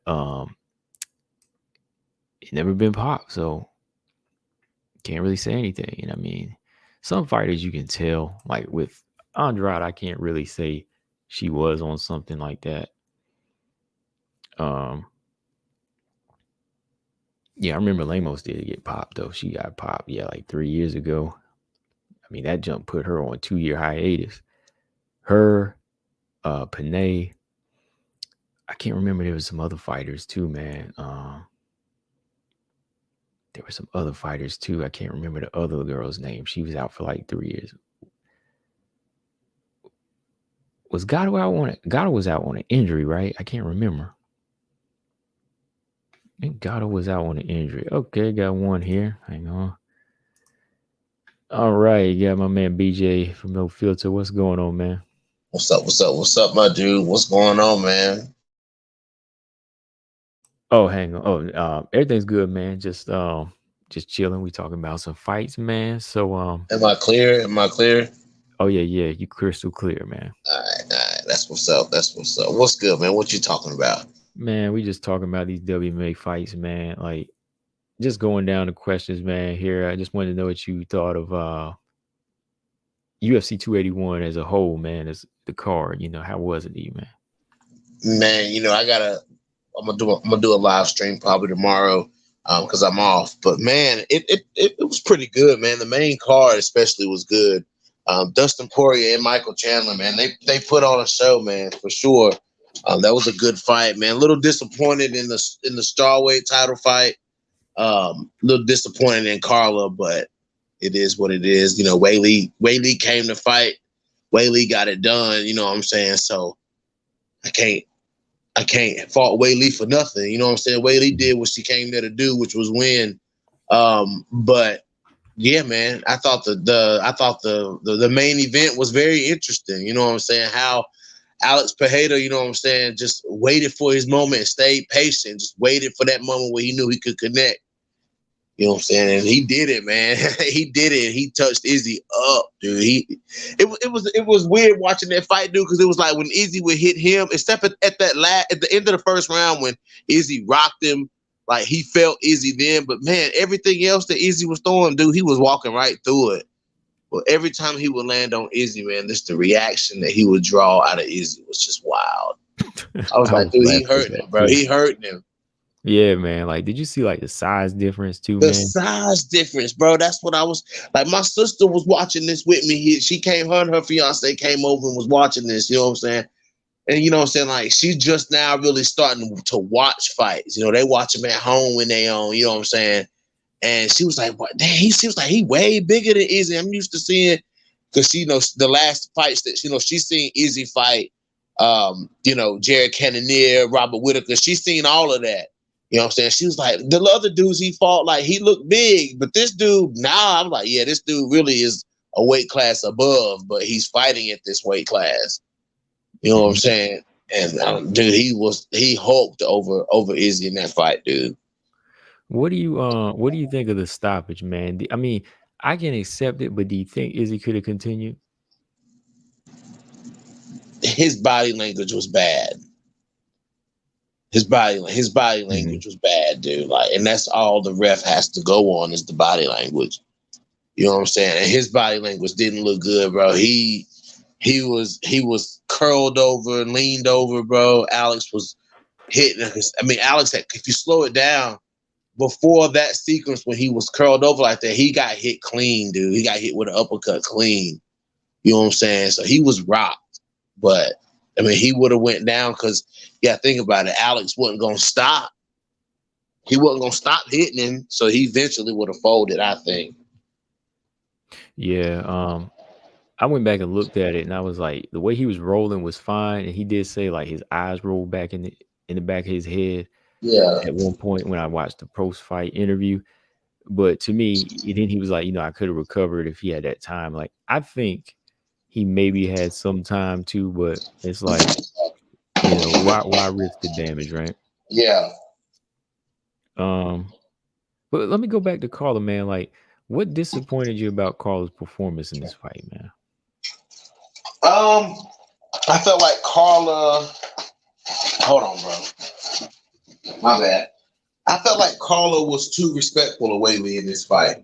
You think so? You know what I'm saying? Like, Carla was dancing too much on the outside for me. Like, I just felt like she didn't come forward on Weili. Like, she respected Weili too much. You know what I'm saying? Like, she would come in and land these little shots on Weili, but then she was dart right. Like, she was not, and that's kind of what she always does, but I feel like she wasn't super aggressive. Like, Carla wasn't being super aggressive, and Weili took full advantage of it. Like, Weili out scrambled her in those scramble positions. You know what I'm saying? Like, I felt like I didn't see Carla putting Weili on the cage. You know what I'm saying? Like, I just didn't see Carla. I mean, to me, she just didn't look like she was. I don't know, man. She just gave Weili too much respect. I don't know though, man. Like, I think she was taking the same approach, man. I just think that if she would have tried to press forward, she would have got hit early. Like, she would have got knocked out because, Weili was pumping some nice jabs out, some nice head kicks. So I think Carla was doing what she could. I didn't really think she was like different. I thought she was taking the same game plan. Like, her approach is to be on the outside and stay away until she can find an ankle, or a leg. And she did take a leg. Remember whenever Weili caught them body? She did. She was just too strong for him. But I feel like Carla made some mistakes on the ground. She made some critical mistakes on the ground. Okay. Like, when she went for that first takedown and Weili was like already on her back, like, what do you think she should have done at that point? I'm just curious, because I was kind of already like worried for her right there myself, man. Yeah, like, I was surprised to see Weili transition her like that. I feel like Carla is more Carla is more explosive. You know what I'm saying? Maybe it's because we've seen her fight people with a lesser ground game than her, but I think explosion had a lot to do with it. You know what I'm saying? Because Weili was exploding in every position. Like everything that Weili was doing, like she was just moving. She was just being more athletic than Carla. You know what I'm saying? She was just beating Carla to every transition. She was beating, she knew like every time. It was like she was a step ahead of Carla in the transitions and in the scrambles. Like she couldn't, like she killed Carla in the scrambles. Like she out scrambled the fuck out of Carla. Yeah, she did. You know what I'm saying? Yeah. So I think that played a part. You know what I'm saying? Like that played a part in it. And Carla was playing, ended up finding herself playing catch up on the ground, and then Weili ended up locking something up. You know what I'm saying? Like, because I think Weili knew that Carla was gonna shoot again. You know what I'm saying? Because that's just what Carla does. You know what I'm saying? If she doesn't finish you the first time she shoots, she gonna try to shoot again. You know what I'm saying? Like that's just Karla Esparza, but that's she got out scrambled. Do you agree with TJ here? He said anyone else think Carla just kind of quit? I felt a lack of. I mean, Weili did have her in a bad position where she couldn't really defend. You know what I'm saying? Like, if you can't defend, then what do? You know what I'm saying? Right. Like, I mean, at the end of the day, we looking at, title fight and what these fighters are capable of, but, these fighters are capable of getting caught too. You know what I'm saying? Like, and Carla, Weili locked it up. Yeah. So, it's just, Weili leveled up. Let me put it like that. Weili leveled up. And she got Carla out of there. Yeah, she did, man. Like that's why I don't really know if I can agree with TJ that she kind of quit. I mean, she was just outgunned, man. And the position that she had her in, the reverse crucifix and then just locking in that choke, I didn't really think she could do anything at that point. And she knew too. That's why she was just like, you know what? When it sunk in, she tapped so quick because it was like, there's nothing else I can do. I can't turn into a guard. The position was just too awkward at that point. And Weili really looked like she worked on that, man. That's crazy. Right. TJ said sounds like DJ is saying Carla's one-dimensional, which makes me wonder how anyone ever thought she was going to beat Weili. Is she one-dimensional? I never said Carla was one-dimensional. How did you get that from what I said? What I said was that Weili outworked her. That's all. That's the only conclusion that I just made, was that Weili out scrambled and outworked and stayed a step ahead of Carla. I mean, I never. How did you get one-dimensional from what I said? And I wouldn't say she is. I mean, if somebody's just out strength and outgunned, that don't really break your dimension. Like, I think that there came a point when she knew that Weili was stronger. So that's not necessarily saying she didn't have the tools to hang. Right. And the strength to. Yeah, man, that's just wild. That's wild. It's wild to see Carla go down like that when Carla's been in tougher fights. You know what I'm saying? Like, she's been in tougher fights and in tougher situations. Like in that Marina Rodriguez fight, that to me was one of Carla's best performances. You know what I'm saying? Like, Marina Rodriguez was giving Carla everything she could handle, man, and Carla was still able to take that girl down and dominate her on the ground. Man, she just kind of, got outsmarted by Weili. Like, that could be something that's Weili's advantage. You know what I'm saying? Maybe Weili is the chameleon of the 115-pound division. Like, maybe Weili is the fighter that can adapt. I mean, because what if we saw from Weili? We saw Weili play Joanna's game. You know what I'm saying? We saw Weili play Joanna's game and fight in that pocket and, you know what I'm saying, throw those leg kicks and combinations and stuff. She adapted to that opponent. You know what I'm saying? She beat that opponent at her own game. Now she goes out here and submits Karla Esparza. You know what I'm saying? She beat Karla at that game. You know what I'm saying? So, maybe some of us weren't just giving Weili enough credit. You know what I'm saying? Because Weili is showing that, you know what I'm saying, like, Weili is showing what a lot of people need to probably be looking at that Weili approach. You know what I'm saying? Because Weili going in and fighting people in their strengths, you know what I'm saying, and beating them where they're the best at. And if you can do that, the only person she ain't been able to do that to is Rose. You know what I'm saying? She can't do it to Rose, You know what I'm saying? But everybody else, she went in there and she bludgeoned Andrade. Andrade finishes girls like that. You know what I'm saying? And Weili went in there and starts Jessica Andrade. Stopped her before she even got started. Mm-hmm. You know what I'm saying? So, maybe Weili is that. I think a good word for her is chameleon, man, because she adapting to these people. And you can tell that she's training for these people. You know what I'm saying? So, I mean, from now on, even myself, now I even got to say, when Weili says she's training for somebody, damn it, Weili training for that person. You know what I'm saying? She is. She might So be I gotta stop another doubting Nunes, Weili. right? Say what? She might be another Nunes, right? Because That's what I'm saying. Nunes be Yeah. beating girls at their own game, So I'm Right. like, Weili might be that one with these little tricks she pulling out the bag, Exactly. man. That's what I'm saying. Yeah. Weili's Okay, surprising me. Mel said no filter. Carla's not easy to submit. Only one time. Yeah. Right. Real Exactly. Who has ever submitted Carla? And I want to go back to Gary's comment. Yeah, because I said this. Look, he said Carla has outstriked girls before. She has. Right. Right. She was landing punches on Alexa Grasso. Right. It had me questioning her boxing that night. She was landing punches on Claudia Gadelia. Oh yeah. She made Claudia dance, man. Right. Oh, yeah. Okay, so Carla, man, like, seemed like a lot of people think she's on the verge of retiring, man. Like, she didn't look like it. Even before the fight, they think she can't do anything else. What do you think, man? I think Carla can still compete, but I would say Carla, win 3 more fights or 2 or 3 more fights, and then go for the belt again. And if you win, retire. If you lose, retire. Like, just do it. Just do it. Just prove to yourself and prove to everybody else that if you know what I'm saying, if you're somebody that if they want to get that belt, they can get it. You know what I'm saying? Like, if you know what I'm saying, if you really want to get that shit, Carla is somebody that if she want to get that belt, she can get it. Yeah. You know what I'm saying? Or either just fight a couple more fights, win, which she probably will. You know what I'm saying? Go out there and win 2 more fights, and then call it a career. And you'll go down in history. For one, you'll retire on a win streak. 2, you'll go down in the Hall of Fame as a 2-time champion.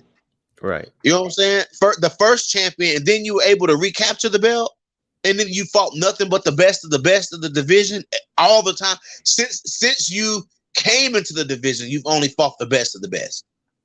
So Carla really don't have a whole lot to prove. You know what I'm saying? Like, she don't really have a ton to prove. She can win a couple more fights. If she's done with chasing the belt, then I totally understand. Mm-hmm. You know what I'm saying? But if Carla fucking goes out here and wins 2 more fights and then hangs it up, I'm cool with that too.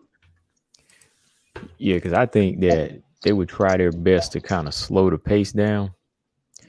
I kind of think they would slow the pace down or get her back into the mix. And I'd be like, if they do that and she going like another, like, when, she come with some close controversial decisions, it's going the other way. Like, imagine if her and Dern fight and it's real close. Right. Dern's going to get it. Right. They would give that away to her right quick, man, because they said, oh, no more Carla. Right. No more Carla. Right. But, okay. Weili, man, like, what's the fight you want to see her in next, man? I think it's the fight that everybody's calling for, that Amanda Lemos fight, I want to see it. Or, if they throw, Amanda Lemos will take the fight, but is Andrade still at 115? She got Lauren Murphy in January. Oh, that's right. She's fighting Lauren Murphy. That's right. Mm-hmm. I was gonna say, shit, run it back with Andrade and Zhang Weili, see what happened. Yeah, because you would say Lemos, but Andrade's got a win over Lemos in spectacular fashion. You know what I'm saying? I mean, but if not Andrade, then I say Lemos. Yeah, Lemos, that's a good fight, man. Real quick, Gabriella said, who are some WMMA Hall of Famers right now that are active? I'm gonna go ahead and name one. I'm gonna go ahead and name one for BJ, I think, because this is. I think Misha Go, Tate's go a Hall of ahead. Fame. Misha Tate. Yeah, Misha Tate's a Hall of Famer for Yeah. sure. I would say Juliana Pena also is a Hall of Famer. I would say Valentina is a Hall of Famer. Nunez. I would say that Carla and Zhang Weili and Rose Yeah. are Hall of Famers. Andrade might even be Hall of Fame. Oh yeah, no doubt. She's a Hall of Famer. Yeah, Andrade might even be Hall of Fame material. You know what I'm saying? Those are my active. Chikagan might. She got the most Chukagian, wins. yeah, I was about to say Catelyn Chukagian could be Mm-hmm. in the Hall of Fame, man, for just what I'm saying, the way she beats people and how she beats people and the number of wins that she has. You know what I'm saying? She could go in the in the Hall of Fame, but yeah, those ones I named for sure Hall of Oh yeah. Famers. Oh yeah. All right, hang on. We got Mark Robinson in the building, man. It's been over 2 years, man. How you been, man? I don't. That seems like a long time, but no, it has been a long time, man. My mic is getting cold, so I'm glad to be back on the show. All Make right, sure. man, Can you guys hear me? Can you guys hear me well? Oh yeah, perfect. Okay, We hear you. good. Yeah. No, man, I'm doing well, man. Yeah, thanks for having me back on the show, man. This weekend was a great weekend for MMA, man. It was a good show. All right, what was your thoughts, man, on the card as a whole, man? UFC 281, man. Yeah, like I said, I've been listening the whole time, so I've heard you guys' thoughts on the main card and whatnot. So I'm not going to be too long-winded about that. Okay. But no, it was a great card, man. I'll start with the main card, man. Izzy, you guys already said it, man. The first thing I noticed was like the size difference. I was like, it was significant. It was easy to see, and it was strange to see, man, because usually Izzy is just so much more long and linky. When he's fighting Rob, you can see the difference. When he's fighting Vettori, you can see how he's using the range to his advantage. He had no physical advantage over Alex Pereira whatsoever. Nothing. You could say Izzy was faster, maybe. You like not that much faster, but you could say he was faster. Yeah, he was faster. Yeah, and I do agree with. I think the consensus is that Izzy is the better technical fighter. You could see that in the fight, and I had him winning that fight until he wasn't. But just physically, man, Alex is taller, he's longer, he's stronger. And his cardio didn't seem to be that much of an issue either. Like that, man. Like it's kind of crazy to see Izzy go up against that. But as far as the stoppage, I kind of agree with Combo. It could have gone longer, I think, but it wasn't crazy to me that they stopped it. Izzy was on the MMA Hour today. I don't know if you guys saw that interview, but I happened to be able to catch it today. He said something that was kind of interesting to me. So he said when he was rolling with the punches, we kind of like, leans back on the cage and dips his head and kind of goes back and forth like that. He was saying that in his mind, he was still lucid. And he said that when his head is down like that, he's looking at the fighter's arms and legs. He was like, I don't need to see their head. He's like, if I know where their arms and legs are, I know where the head is. So he was like, it's not a problem for me, like being down like that. But he was like, when he was looking at the video, he could see how it looked bad, but he was like, he knew what he was doing. He was just watching the legs and the feet. But he said he talked to his coaches, and the coaches were like, yeah, it wasn't a terrible stoppage. So Izzy's good with it. The last thing I'll say about that on Izzy is that I already had a lot of respect for Izzy, honestly, in a lot of ways, man. But he's a G, man, because he's already said like he wants to fight Alex again. He's not like slow stepping it whatsoever. He's like, that's the next fight. And I'm like, man, because Alex looks like a killer. Of course, yeah. But my problem with Alex Pereira is like, if he even beats Izzy again, my problem with him is,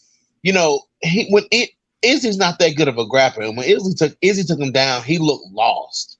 You know what I'm saying? And I'm thinking to myself, I'm looking at 185 pounds as a division, man. You know what I'm saying? And you got, you got Gerald Mershard, you got Jack Hermanson. You know what I'm saying? Like, you got straight up motherfuckers who will take you down and drown you at 185 pounds. Hamzat Shemaev, you know what I'm saying? Like, you got some bona fide dudes at 185 that can take this fight to the ground and dominate you. Robert Whitaker, you know what I'm saying? Like, that's my only problem, you know what I'm saying, with Alex Pereira, because, you can't knock everybody out. That's not going to work on everybody. That's very true. And especially these high level guys who can take, like I'm thinking more like the bona fide grapplers like Jack Hermanson, for example. You know what I'm saying? Like, if he was to get Pereira down, like, he'll drown him. I think even if Vettori would be able to take him down. Vettori's Yeah. a blockhead, but Vettori, if he like shot a double leg, whatever he had to do, man. That's what I'm saying. Yeah, that's what worries me. See, if you stand and strike with Pereira, you're in trouble all day. You're in trouble from start to finish. You're in trouble from the minute you decide to strike with him to the minute he finishes you. That's where you're in trouble. But taking him down, he looked lost. And Izzy's not even that good of a grappler. So if somebody like a Jack Hermanson was to take this guy down, Jack would beat him up on the ground, man, and finish him on the ground. Yeah. Like, I mean, Jack Hermanson and Gerald Mercer, they're like specialists at 185. You know what I'm saying? Those guys are ground fighting, grappling specialists. You know what I'm saying? And that's what worries me. So let me ask this question. I don't know how you guys feel about this, but like I have no problem with Izzy getting an immediate rematch. He clearly deserves it, and he was winning that. He was winning that fight before he got knocked out, no question. But here's part of me almost wants to see Alex fight the winner of Whitaker and Vettori. Almost. I think Whitaker's going to win that fight, and if he does, that means it's Izzy has to fight Whitaker again or Pereira again, which is a win-win, I think, in both accounts. You mean Whitaker and Costa? Yeah. Sorry. That's what I meant. Yeah. Whitaker and Costa. Exactly. That's what I meant. I have no problem with the rematch, but like that's an interesting path too. I think a little bit like Izzy, man. I think he said he fought 3 times in the past 10 months. That's super active, man. Yeah. I'm like he almost deserves a rest of if he wants the immediate rematch, give it to him, of course. But his next fight will be for the belt. I don't think it matters who it is, but his next fight would be for the belt. For sure. You know what I'm saying? Like, but I think like Robert or Paulo, I think Paulo is the easier win for Alex Pereira, though. You know what I'm saying? I think Paulo Costa might be the easier win because Paulo's kind of chinny. Like, Paulo's been hit, like he never been hit like that in fights until he fought Yoel Romero. You know what I'm saying? Then he fought Yoel Romero and he got hit. Then he fought Izzy and he got hit. Then he fought Marvin Vettori and he got hit. You know what I'm saying? Like, and he's chinny. You know what I'm saying? Like you can rock. Like these guys are rocking Paulo Costa out here. You know what I'm saying? And I think Paulo would actually be the easier fight for Alex Pereira, but I think Robert Whitaker would be the more nightmarish matchup because Robert Whitaker moves around so much and he's so active, you know what I'm saying? And he darts in and out with those punches and those combinations, dude. And Alex Pereira standing straight up in front of you like that, Robert Whitaker gonna catch you with that 1-2 head kick. He hides that head kick so well and catches almost everybody he fights with that head kick. You know what I'm saying? Yeah, I agree. Yeah. Pereira's head was there all night. It was there all night, dude. He stood straight up right in front of Izzy. You know what I'm saying? And Izzy was hitting him like Izzy was landing on this dude. You know what I'm saying? But Robert Whitaker with those combinations, man, like he can be real nasty with that karate style, man. Like his I don't think Robert would. I don't think he gets a lot. Yeah, his feint. Yeah, like everything he does, man. Yeah. And see, like Alex did great, of course, but like we haven't seen as much from him. So like. When I'm looking at everybody like their reaction to the fight, they're like Alex did great, but people don't believe, at least as of yet, that Alex can do what Izzy did. They're like, can Alex beat Whitaker twice? Can he beat Vettori twice? Can he just like run through the rest of the division? That's yet to be seen because he got such a fast track. We haven't seen him deal with these like high level wrestlers, so we don't know how he's gonna react to that. So I want to see it, but is Izzy first? Like if he wants it, of course. Well, Hamzat Chimaev is calling for the fight too, so Hamzat might be up in the mix too. That would be a problem for Alex. I really do think so. I think everybody is a problem for Alex except for Izzy. It's fucking weird. Like now, Izzy is the only person I don't see as a problem for Alex Pereira, but literally everybody else is the problem. It's such a weird. That's what happens. That's what happens when you fast track somebody like that and they win. Then you start to question, okay, well, what about them versus all the people that they just skipped over? Right. You know what I'm saying? Like that. Then you got to ask those questions. So, he's in a weird place right now, especially being champion. Like he's got a huge target on his back after that Izzy fight, especially them. I mean, I bet guys like I wish I had connections with like a Jack Hermanson because he's top of the division. So, You know what I'm saying? He's a ranked fighter. So I'm thinking, I know when he saw those transitions on the ground, he was looking at that like, oh my God, that's easy work. You know what I'm saying? Like, that's easy work. So, Okay, I mean, Chat said Canyoneer. What about Jared Canyoneer? Jared Cannonier too. Take him down. Jared Cannonier is probably looking at that saying that's easy work. Like, that's easy work, but Izzy don't have the skill set to dominate somebody on the ground like that. Like, positionally, like, he don't have that IQ. Izzy, to me, he was like somebody that caught a firefly for the first time on the ground. You know, Right. like the kid when they catch firefly, they don't even know what to do with it. You know, Right. and he got that takedown. It was just kind of like it was so unnatural. Like, he moved like it was so like it didn't come to him naturally. Like, he was following it step by step. Like, it didn't ooze like it would with like a Hamzat Shemaev or a Gerald Mershaw. When those guys get you down, they systematically break you the fuck down on the ground. Like, you know what I'm saying? Like, that's a different type of fight. You know what I'm saying? But yeah, man, I don't know. I didn't like it. A lot of people were kind of upset that Izzy didn't go for the submission. They were like, you could finish him here. Like, you go on his back, like go for the choke. But he didn't have the IQ. Yeah, he didn't have the ability to He didn't have it. Was like, it was kind of like Karolina Kovacevic when she took down Silvana Juarez Gomez. Like, she didn't have that. She didn't have, because even she said, she goes in the second and third round, I couldn't take her down. Like, she doesn't have the IQ. She doesn't have that explosiveness in taking people down like that. You know what I'm saying? Like, she don't have it.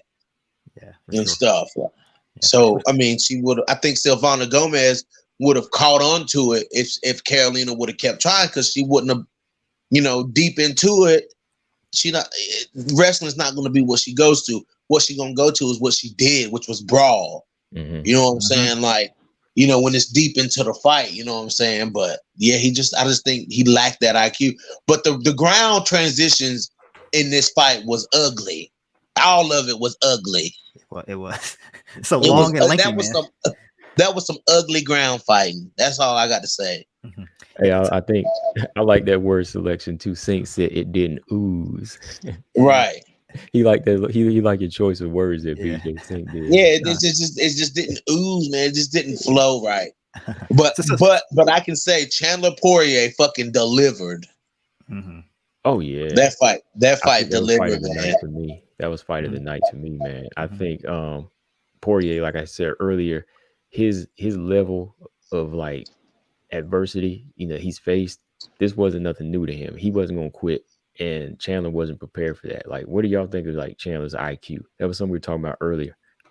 That's what I do. Chandler didn't do nothing but come from Bellator and get beat the fuck up, dude. Wow. This dude has been, man. Listen, this dude has been beat up in every fight, dude. Like, every fight, this dude is getting dropped. Every fight, win or lose, he getting dropped, bro. That's true. And it's like how much damage is Michael Chandler gonna stick around and keep taking?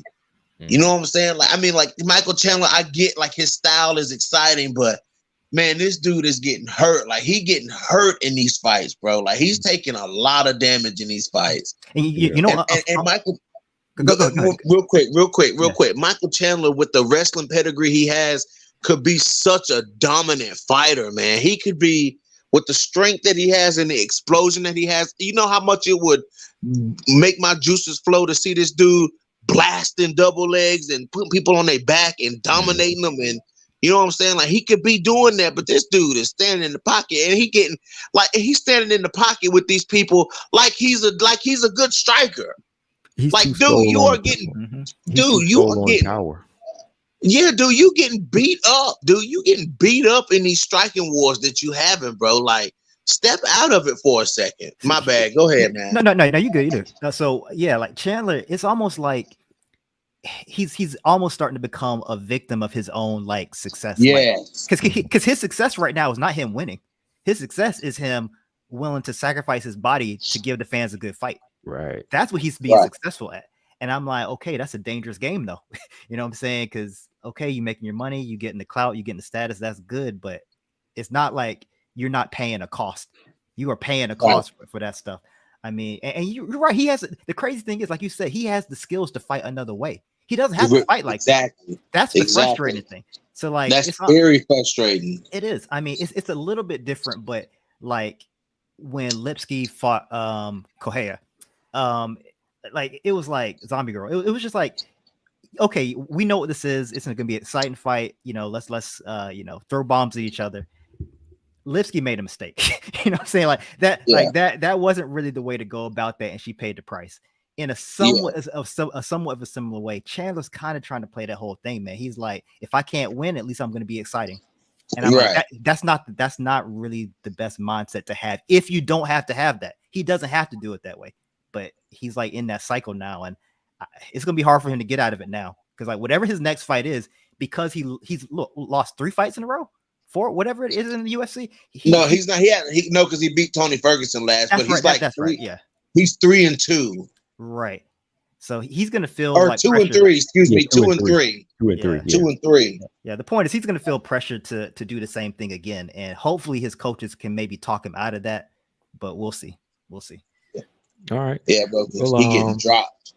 We talked about those fights. You know, definitely a good card. I think this is one of the best cards of this year, man. But I want to get some of your takes on these fights, man. Mark, let's go ahead and go to that main event, man. Zhang Weili and Carla, man. Like, yeah.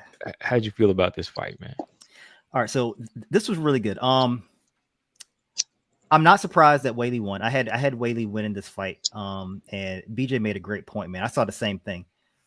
Weili was just at every step of the way, her athleticism was giving her an advantage over Carla. Yeah. I mean, like I said, she was exploding through the transitions. The double leg that Carla ran on Weili was fantastic. It was good. It was so good. But Weili kept that whizzer, and she exploded out of that thing so fast before Carla even like caught her breath. Weili was already out of it. It's like, damn, like, and was already threatening Carla in the position. Mm-hmm. You know what I'm saying? Like, it was just wild. And Carla was in deep on that double leg too, man. It was a great double leg. Yeah, and I was like, boom, there it is. And then Weili just, you know what I'm saying? Just, I don't know, man. Like, she just outgunned her at every move. You know, she just outdone her. Once Weili started like getting her back, her side control and everything like that, Weili was on Carla like glue.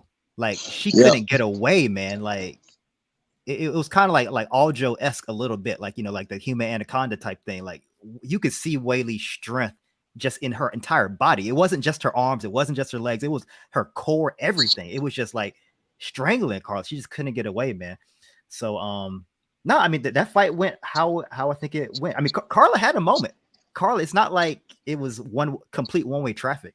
Carla had a moment in there where she had a, she was at an advantageous position, but right. I'm not surprised it didn't last. I will say this about Carla. When you guys talked about Carla before, you guys didn't mention this. So, Combo, I agree with you that the UFC is going to try to slow walk Carla for any potential title shots again. I agree with that. Now, here's the thing, though. Carla's been winning for a while, man. And, like, she already has a victory over Marina. She has a victory over Jan. You know what I'm saying? She has a victory over Rose. Like, so first of all, I don't even know how much further down the ranking she's going to go because of this loss. We'll see. But she'll fight Mackenzie Dern. She'll fight Mackenzie Dern next. I think that's a pretty good fight. Now, here's the thing. She could win that fight. I think I have to think about it. I'm probably leaning towards Dern because Carla it might be something similar to what happened with Weili. Well, Carla was shooting for the double leg. That means they're on the ground. Mackenzie takes over, gets a submission, whatever. But the point is, if Carla wins that fight, she's kind of in the mix now. I mean, and if somebody gets a win, Marina got beat by Lemos, so Lemos is the wild card. But Carla, like I said, she has a victory over Marina, Jan, Rose. It's not, especially if Rose gets the belt again, it's not that difficult for Carla to make that argument to be like, I deserve to be in there with her. Yeah. So we'll see. But go ahead, Combo. Oh yeah. I was gonna ask you, like, let me ask you this though, like, if the fight happens, do you think she can win it convincingly? Because like I said earlier, like, if Dern and Carla is competitive and it turns out to be something close, I think regardless, if Carla looks good, they could probably rob her in that situation. Like, do you think that's like a possibility at this point? I mean, the UFC and the judges, they're supposed to be independent, but we see a lot of evidence that suggests that's not necessarily always the case. I tend to agree with you. I would not be surprised if that tended to be the trend going forward. If she has these close fights like she had with Marina and Grasso, where she starts to be on the losing side of those fights. I do think that that's a real possibility and probably a likelihood. But like I said, Carla's a veteran, man. Like the biggest benefit that Carla has is that she won 5 in a row and she has victories over Jan and Marina and stuff like that. So she shouldn't be that far down in the rankings. So if the top 2 or 3 fighters in the division are automatically in the title, discussion, it's not going to be that hard for her to get back in there with a win over Durham. Yeah, you might be right. I mean, you might be right. Yeah. So, but I don't think, like I said, I think it's hard pressed for Carla to beat the top girls in the division, but for her to get back to a title shot, if she beats Durham, man, like I don't, especially if Rose somehow comes out the woodwork or whatever, it won't be hard for her to make an argument that she deserves to be back in there. All right, so with both Carla and Marina suffering losses, what do you think of a rematch between them now? That's a good question. I think out of those 2 options, if Carla had to fight Marina or fight Dern, I think she would probably, I don't know, man. I was about to say she would fight Dern, but I don't know, man. Marina's ground game has not really been that impressive to me. I mean, I know she did better against Dern. She did survive, but I feel like Carla would still be able to take Marina down. Probably easier. I think she would too. Yeah, probably easier than she would take Dern down. Marina doesn't. When girls grab up Marina, like her being like her frame, that's where her frame is like detrimental to her because she. That like her, like they take her legs off under and she goes. Like if you disturb her legs, man, she goes because she's so tall with it. You know what I'm saying? Like she's easy to take down. Like girls like her, and I think that's the one reason why Robertson was able to get Agapova down. You know what I'm saying? Just because you disrupt them, those taller fighters, you disrupt their legs, man, they going down. Yeah, and I would say because they've already, if Carla fought Marina again. Because they've already fought, I would actually give the advantage to Carla for this reason. Carla knows now how dangerous Marina is. Like going into their first fight, she knew that Marina was a dangerous striker, but Carla got to feel those strikes. You know what I'm saying? And she's seen Marina's work after that fight. So I think going in, Carla would have even more respect for Marina and do a better job trying to avoid the large strikes. But I'm not so sure that Marina can like just be like, all right, I'm just going to increase my takedown defense. Like that's a lot harder to do. Like Carla can be on the outside and be cautious, but if Carla wants to take Marina down, I really don't see Marina being able to stop it if Carla gets a good entry. So yeah, I don't know, man. Like I think that could be a good fight. They're both coming off of losses, so it can work. But I think, yeah, if I was Carla, I think I actually might want to fight Marina, even though it's more dangerous from a striking perspective. Because if I fight Dern and we get on the ground, like you don't know what's gonna happen. Yeah, that's with Dern, that's a different look. She might want to revisit that because Marina did call her out again, so that might be the fight to make. But like I said, if it goes close again, Carla better be worried, man. She better work on something, man, to change that outcome. Of what it could be like if they fought again, man. But what do you think of Jean? Oh, what were you gonna say, Mark? I was gonna say like real quick because I was listening the entire time. I wanted to go back to the top the things you talked about at the beginning real quick, like Karolina and Blanchfield real quick. So Karolina, I'm happy she's like got 2 wins in a row now. I'm happy that she seems to be, she has like a new vigor to her, being an AT&T. I think all that's great, but I'm hard pressed to not see a hard level cap on Karolina. Like she has a level and she doesn't have to go that many more fights before she hits her level, I think. So I don't really know why she's fighting. I'm not trying to like be overcritical of her, but like in comparison, right? Like you heard Joanna say, like if she can't fight for the belt, she doesn't really want to fight. Karolina, like she found a love for it again. Right. I heard her say that. Yeah. So it's kind of interesting. Like, so if you sat Karolina down in the room and just like asked her, by herself, like, do you honestly believe that you have the skills right now to become champ in the strawweight division? If she had to be super honest with herself, and if she wasn't honest, like if her life depended on her being honest, I think she would say no. because the level is just so high right now. Mhm. So I think she's just really fighting, like I said, because she loves it and she enjoys it. So as long as But she stays, we have to give Karolina her credit though, because Karolina fought her way to a title when the division was stacked. You know what I'm saying? So, yes, she lost those fights. She lost 5 fights in a row. Yes, she did. You know what I'm saying? And that's bad. But Very bad. Karolina still fought her way. Let's not forget Karolina's run to the title. You know what I'm saying? Karolina was out here piecing these girls up, you know what I'm saying, before she got to the title. So I'll pose this question real she's quick. done it before. Yeah. And now she's been to the point where she's been at her lowest. You know what I'm saying? The only place she can go is really, is up, really. You know what I'm saying? Because she's already hit her rock bottom, and now she's in a different mindset now. You know what I'm saying? Like, she's confident. That's the thing about it. It's confident. Like, she's feeling confident. Karolina's feeling confident right now. So, I mean, let's see what she can do before we write her off. Let's see if we are witnessing the resurgence of Kovacevic. Right. Yeah. You know what I'm saying? I could very well be wrong, but it's not to be told yet. Yeah. So, let's see what she does. I wouldn't write her off quite yet. I wouldn't write her off yet. You know what I'm saying? I would say, let's see. Okay, let's see her fight. Sam Hughes, or let's see her fight. Cheyenne Velismus, or isn't she fighting somebody already? Who? Cheyenne has a fight coming out. I forget. Did I see that, or am I tripping? What was your question you wanted to ask, Mark? I wanted to hear that. Hello. Yes. So I was going to ask. I was like, so I agree with you, BJ. I like Karolina.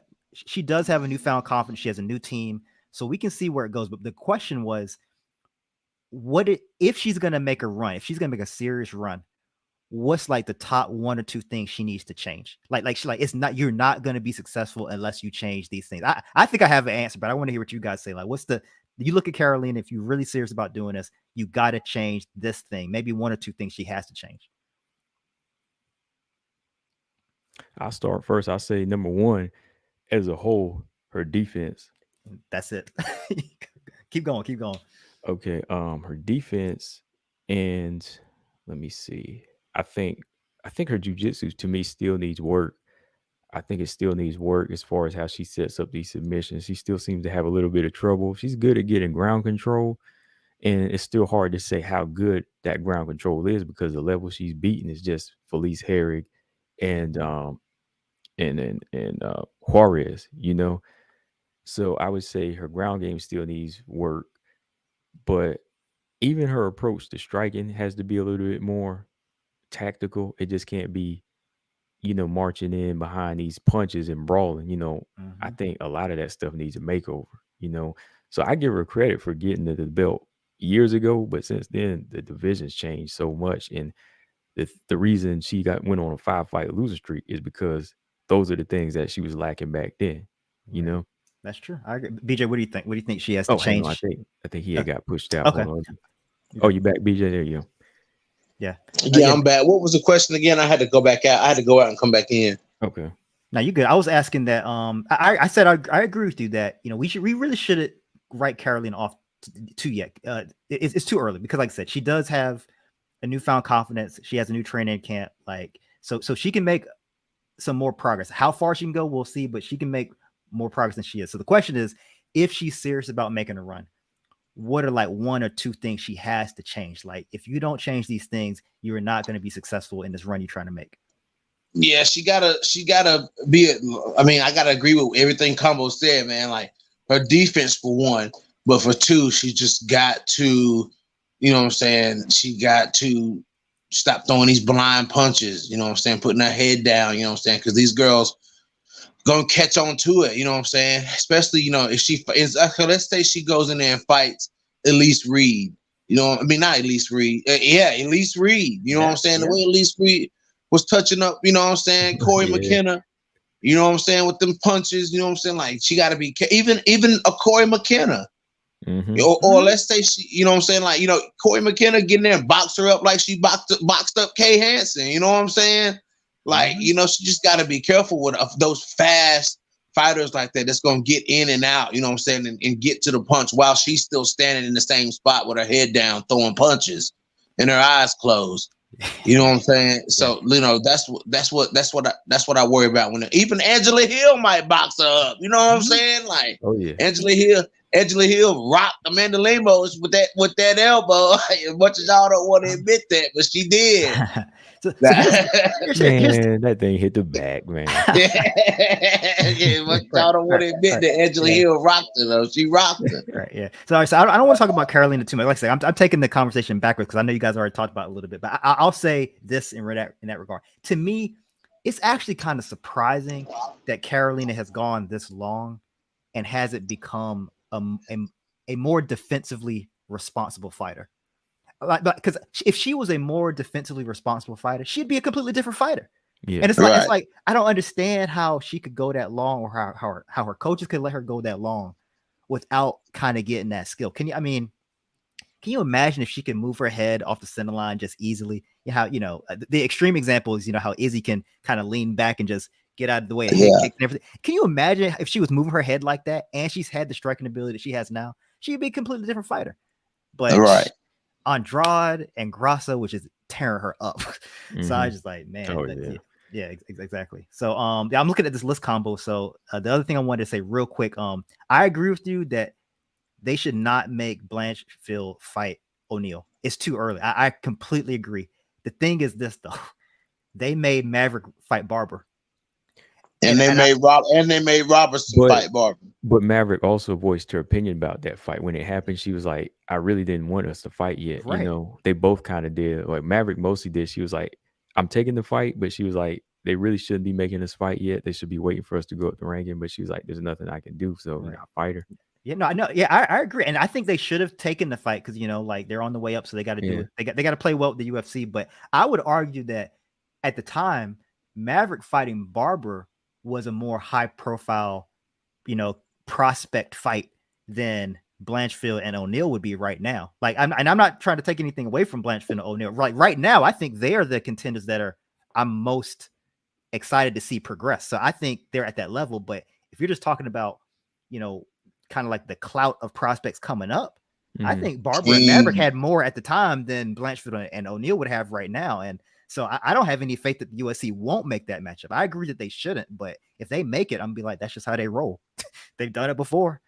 So I think Macy Barber I think it'll be one of them versus Macy Barber if they do decide to do that prospect type fight. I think it'll be, one of them versus Macy Barber, and then the other one versus like Andrea Lee. Look, all I know is somebody better be fighting Andrea Lee. Somebody better be fighting Andrea Lee, man. Like, I'm tired of Andrea Lee, being hiding from these prospects, you know what I'm saying? Like, and trying to rematch people like Roxy, thinking she gonna win and get beat up again. Like, I want to see somebody who's winning fight Andrea Lee. Like, they put in there with Antonina. Come on, man. Antonina Shevchenko. Come on, man. That woman don't even belong in the UFC.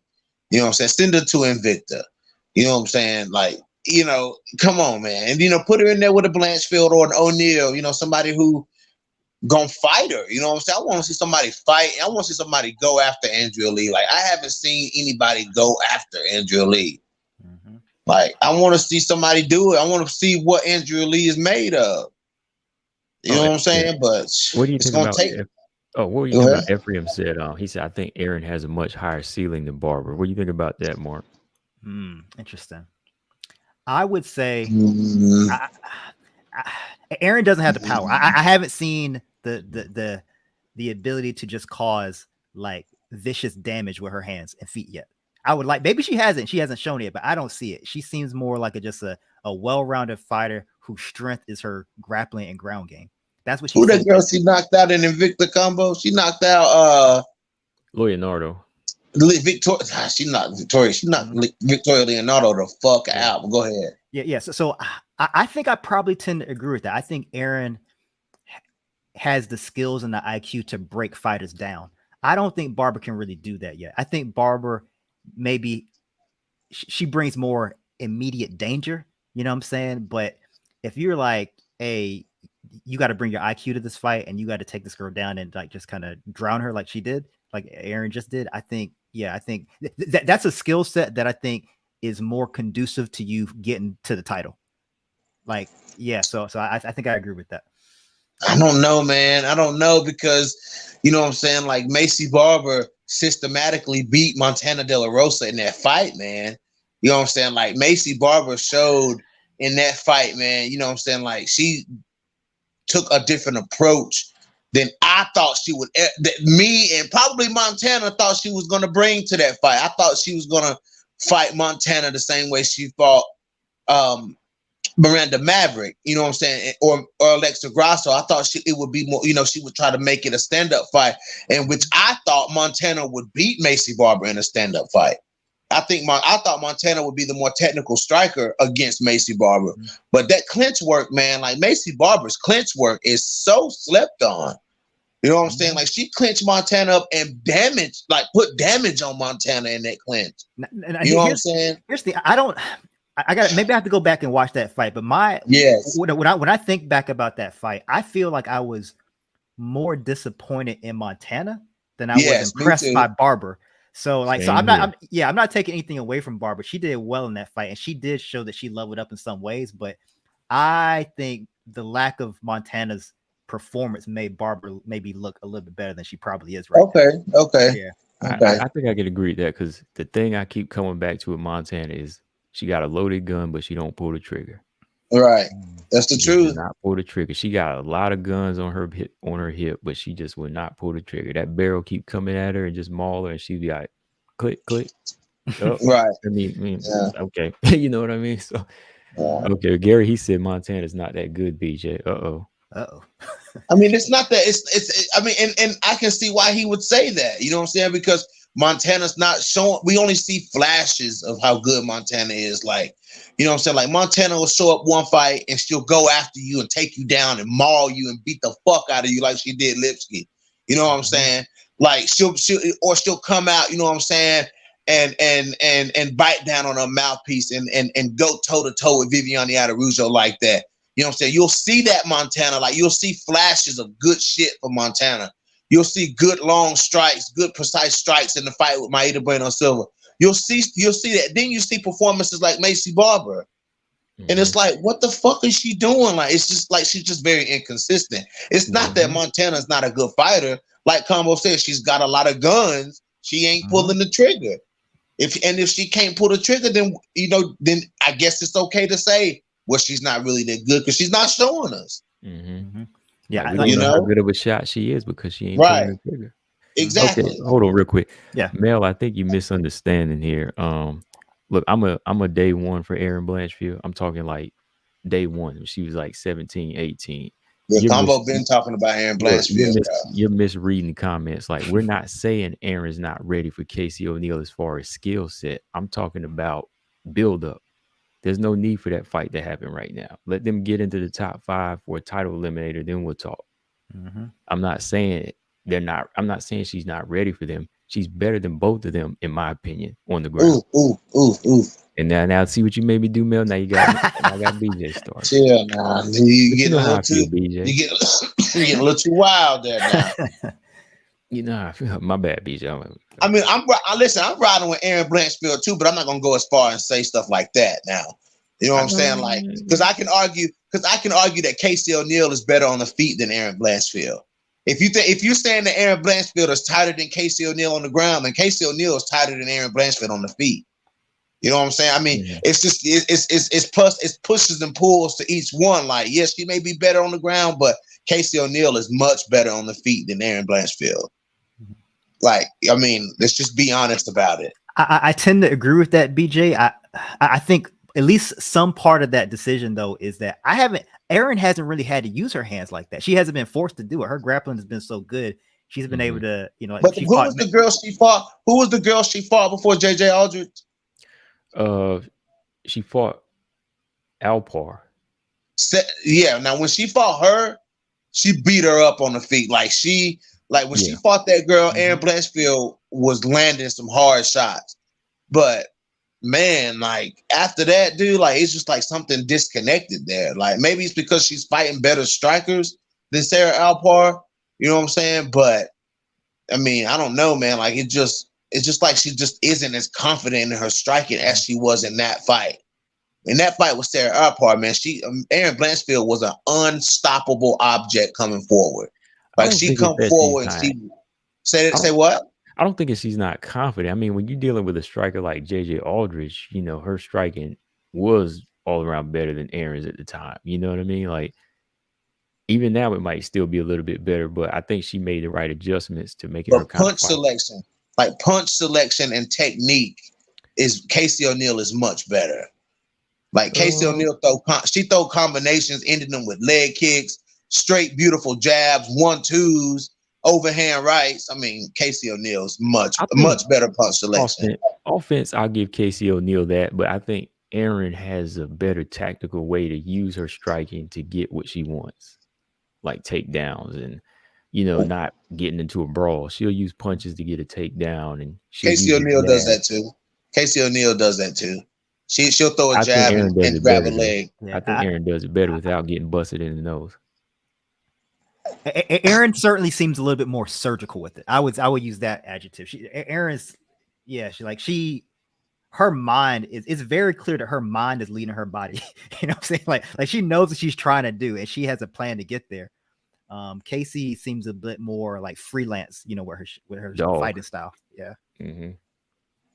Which is not bad. You can win fights that way. I mean, it's just, choose your weapon, but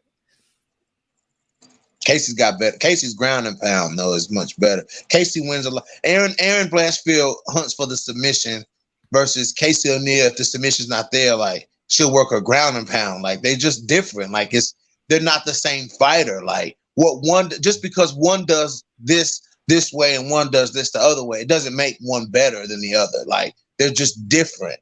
Like they're not this. I mean, they're similar styles, but when they like to fight on the ground, but when you shave it down, they're actually very different in the small things that they do. You know what I'm saying? But I think that Erin Blanchfield is a little more assertive with the position over submission versus Casey O'Neill is more like ground and pound and to where she forces you to expose yourself and then she'll snatch it up versus Erin Blanchfield is I'm going to submit you whether you're trying or not trying.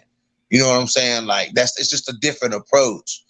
But we can say this about both of them. They're both effective and they're both well-rounded. I'll put it like that. They're both well-rounded. I was just about to ask Mark, like, who do you think is more well-rounded? Like I said, some of this what I'm about to say is kind of dependent upon the fights that I've seen, going into it. Okay. I have to say, I think Aaron is more well-rounded, partially because of what you just said, Kamo, is that I think she's better at using what she does have to get what she wants to get done. You know what I'm saying? Like she can make that decision process, I think, in the fight. I don't think I've seen like Casey is willing to do anything she needs to do to win the fight, but I don't think it's so like ordered in her head. I don't think she's as good at like sequencing it out. Like if I need to get here, let me do this first, let me do this first, let me do this first to accomplish my mission. She can do it all and she's willing to do it all, but like she can't put it in order as well as I think Aaron can put it in order. Aaron, like her IQ is on point. So that's kind of where I see her advantage right now. So Casey's skills actually may be a little bit better, but I don't think she can use it as well as Aaron can right now. Maybe that'll change in the future, but Aaron's on point, man. Yeah, I think Casey O'Neill imposes her style on people. She imposes her will on fighters. She pushes and pushes until she can break you. Whereas, I think Aaron's much more technical with it, where she kind of breaks you down, systematically. Real quick, Zaman had said I had picked Miranda. Yeah, I did pick Miranda over Aaron at the time. But the thing is, when they were supposed to fight in Invicta years ago, I was like, I don't know, man. Honestly, I said I could see Aaron winning it because I seen how they both fight, but they never did. But when it came down to it, I was not shocked how it played out. Like Aaron had that ability to beat Miranda like that, and vice versa. That's why I kind of thought something was off. But yeah, I picked Miranda back then. I still stand by that. I think she's a good fighter. I'll tell you somebody. So as Aaron climbs the ladder, one person who that's pretty good for is Tracy Cortez. Because she has a victor over Aaron. Now, I know very well that was a very close fight. And a lot of people thought that Aaron won that fight. it was like a really close fight. So I Man, acknowledge she that. would be food. And Tracy Cortez would be food for Aaron Blanchfield now, though. She food for Aaron Blanchfield. That very well may be true, but like I said, I think Tracy has a fight coming. I forget it. I think she does. She's Ebas. fighting Amanda Ebas. Ebas. That's right. That's gonna be. She fun. might be food for Ebas. Maybe. Tracy, that's what I'm saying. Maybe. But like I said, if Aaron gets up there, that's an easy call out for Tracy because she already has a victory over her. So yeah. That's an easy call out.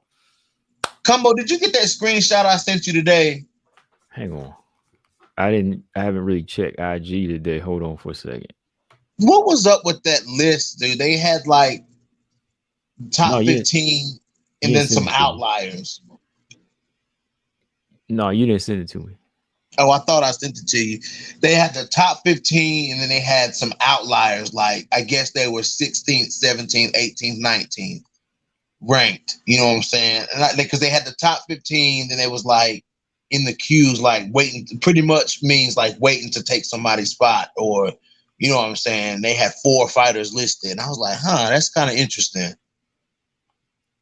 Oh, like the ones like just kind of sitting in the back, just kind of like waiting to get into the top 15. Yes. Yes. Is that something new with like a UFC official list? No, it was on Facebook, but it was from one of those credited Facebook. It's one of those credited sources. Though, let me see if I can send it to you right quick. I'm pretty sure I took a picture of it. Okay. While he's pulling that up, there it Mark, is, Combo. Okay. Yeah. While he's pulling that up, Mark, what do you think about Molly McCann and this whole flyweight thing, man? Oh man, yeah. All right. So first of all, Molly can recover from this, right? Because she really does have it.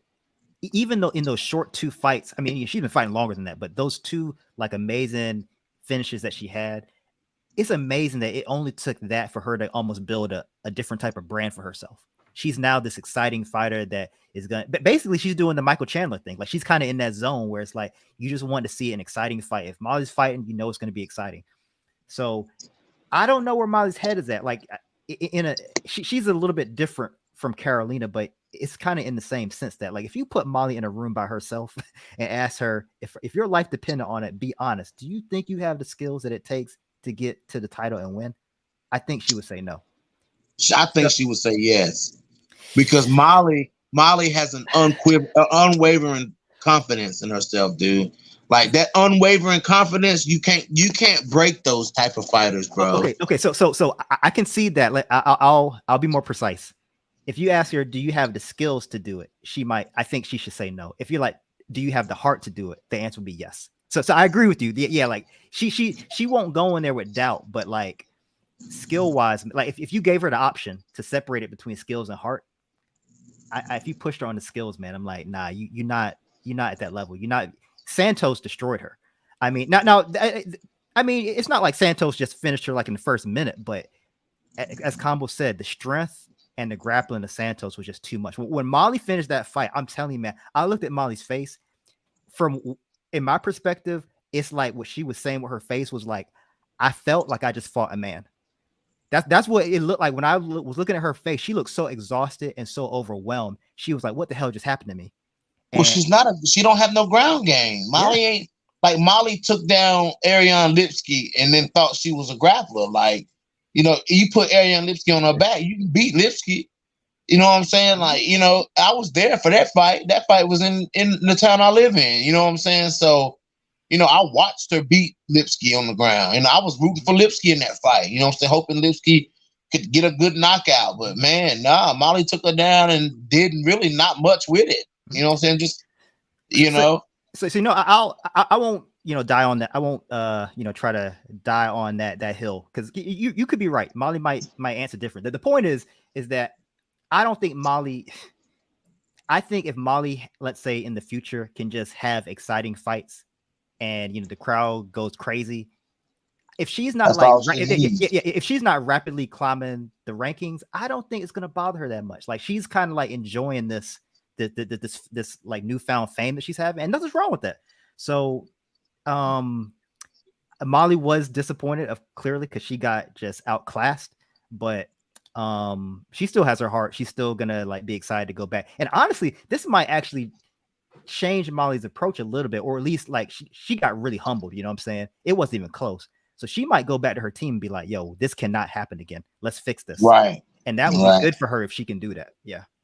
Yeah, But I think still don't that's see where her she beating. was I at. still don't I think that's where she was at with it. Like, you know, I think when she started getting a big fan base, I think she wanted to continue to fight unranked fighters, but maybe they just wanted to test her level. And when she got it tested against the top 15, I was kind of thinking maybe she would just go back. You know, she could just go back to doing what she's doing.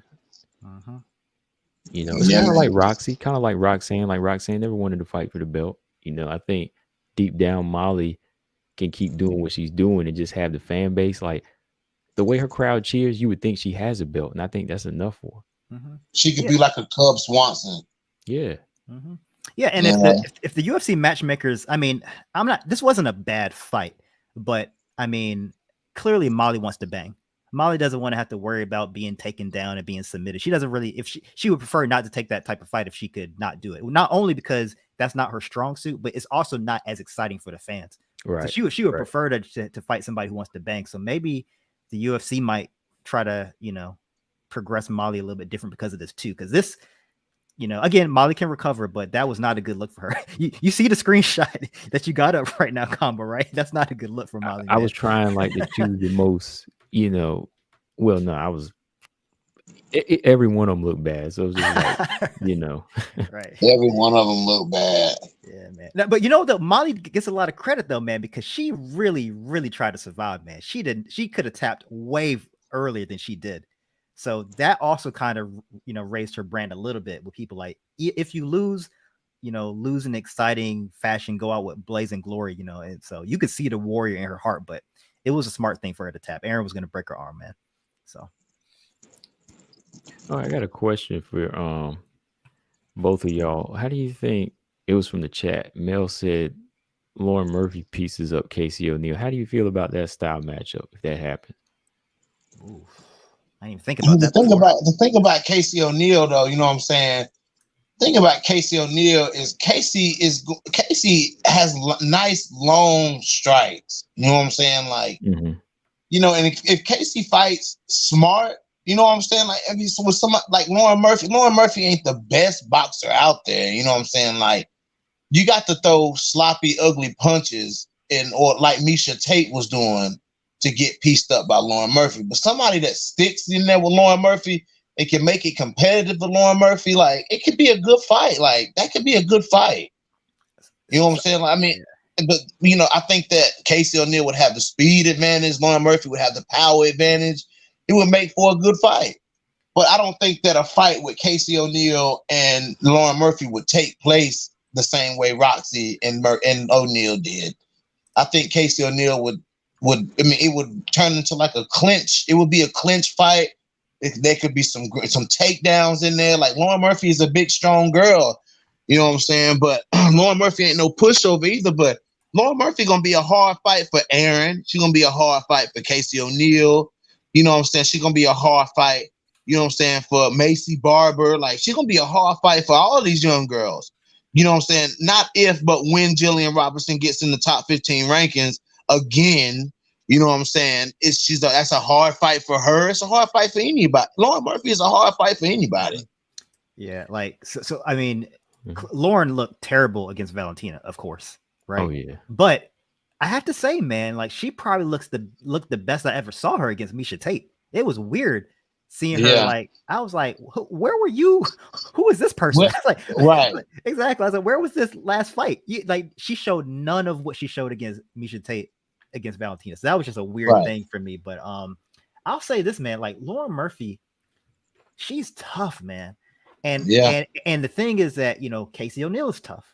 Yeah. And I don't know how Casey's gonna react if she's hitting Lauren and Lauren keeps coming. That's the thing that would kind of be a little bit curious to me, because I don't, if Lauren has her mind right, she, like, Casey's not going to be able to, like, out-strength Lauren. Like, Lauren is strong. And Lauren is okay taking punishment. Like, that's kind of been her, like, her almost, you know, what's that fancy word? Modus operandi. Like, that's what she does. Like, she takes punishment to get the win in the fight. Like, she's okay doing that. But I don't think Casey O'Neill would be going in there expecting to knock out Lauren Murphy either. You know what I'm saying? I think Casey O'Neill, if she did decide to strike with Lauren Murphy, Casey O'Neill would be more, once again, not to keep making this comparison, but she would be more like that Kobe Covington approach. You know what I'm saying? Volume, lots of volume to where it's undeniable. You know what I'm saying? That, you know what I'm saying, I outstruck you and that I outworked you. You know what I'm saying? Like, there's more to Casey O'Neill than what people, you know what I'm saying? Casey O'Neill's coaches, they push her to, you know, nobody's going to outwork O'Neill in there. That's why O'Neill fights at such a high pace. That's one of the weapons that Casey O'Neill has, is the cardio to allow her to fight at that Kobe Covington style pace. You know what I'm saying? And some girls in that, look at what Chukagian, not comparing what the two do, not saying that Casey O'Neill is out here fighting girls like Chukagian, but you know, look at what happens when a fighter puts a pace on some of these girls. Some of these girls can't keep up. You know what I'm saying? If they fight at a high pace and they're constantly being jabbed and constantly being punched and constantly trying to be taken, Casey O'Neill is not only going to stand there and try to punch you, she's also going to mix it up and try to get you to the ground. You know what I'm saying? Like, that's just what she does. You know, you throw the wrong kick, she's going to catch it. And she's going to try to get you to the ground, do what it is that she does. You know what I'm saying? The same with Erin Blanchfield. You know what I'm saying? Erin Blanchfield, I think, could commit a little bit more to the strikes like Casey O'Neill does. You know what I'm saying? Be a little bit more agile on the feet, or throw a few more combinations like Casey O'Neill does. You know what I'm saying? But Erin Blanchfield, this is the difference with these fighters like O'Neill and Blanchfield. They're not scared to do whatever in there.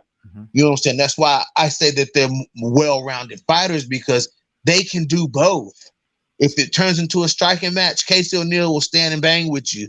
You know, if it turns into a ground match, you think she's going to shy away from a ground match? Absolutely not. So I would say this. Yeah, if that fight happens, if O'Neill fights Murphy, if I was O'Neill, like, I would certainly be looking to take that fight to the ground. I think, not because, you know, like, you can't stand and bang with her, but it's just like, why do that if you don't have to, man? Exactly. Don't do it if you don't have to, because Lauren's tough. And I'll tell you what, man, as tough as Casey O'Neill is, man, if Murphy comes in with her head right, Casey O'Neill's not going to be to intimidate Lauren Murphy. Right. Lauren Murphy, she's not going to be, I mean, you can be tough as you want, but you're not going to intimidate her. Right. I think the most aggressive, I think I've seen all of Lauren Murphy's fights, but the thing that's coming in my mind was when Lauren Murphy fought Caitlin Chukagian. That was so crazy, man, because Lauren Murphy was coming for Caitlin Chukagian's head. She was chasing her around the octagon, if I remember that correctly. Now, she lost that fight, but I was almost impressed by just like her aggressiveness of her, like, I'm trying to get this win. And by the end of the fight, Chukagian was tired of running backwards. She was tired of like running from Murphy.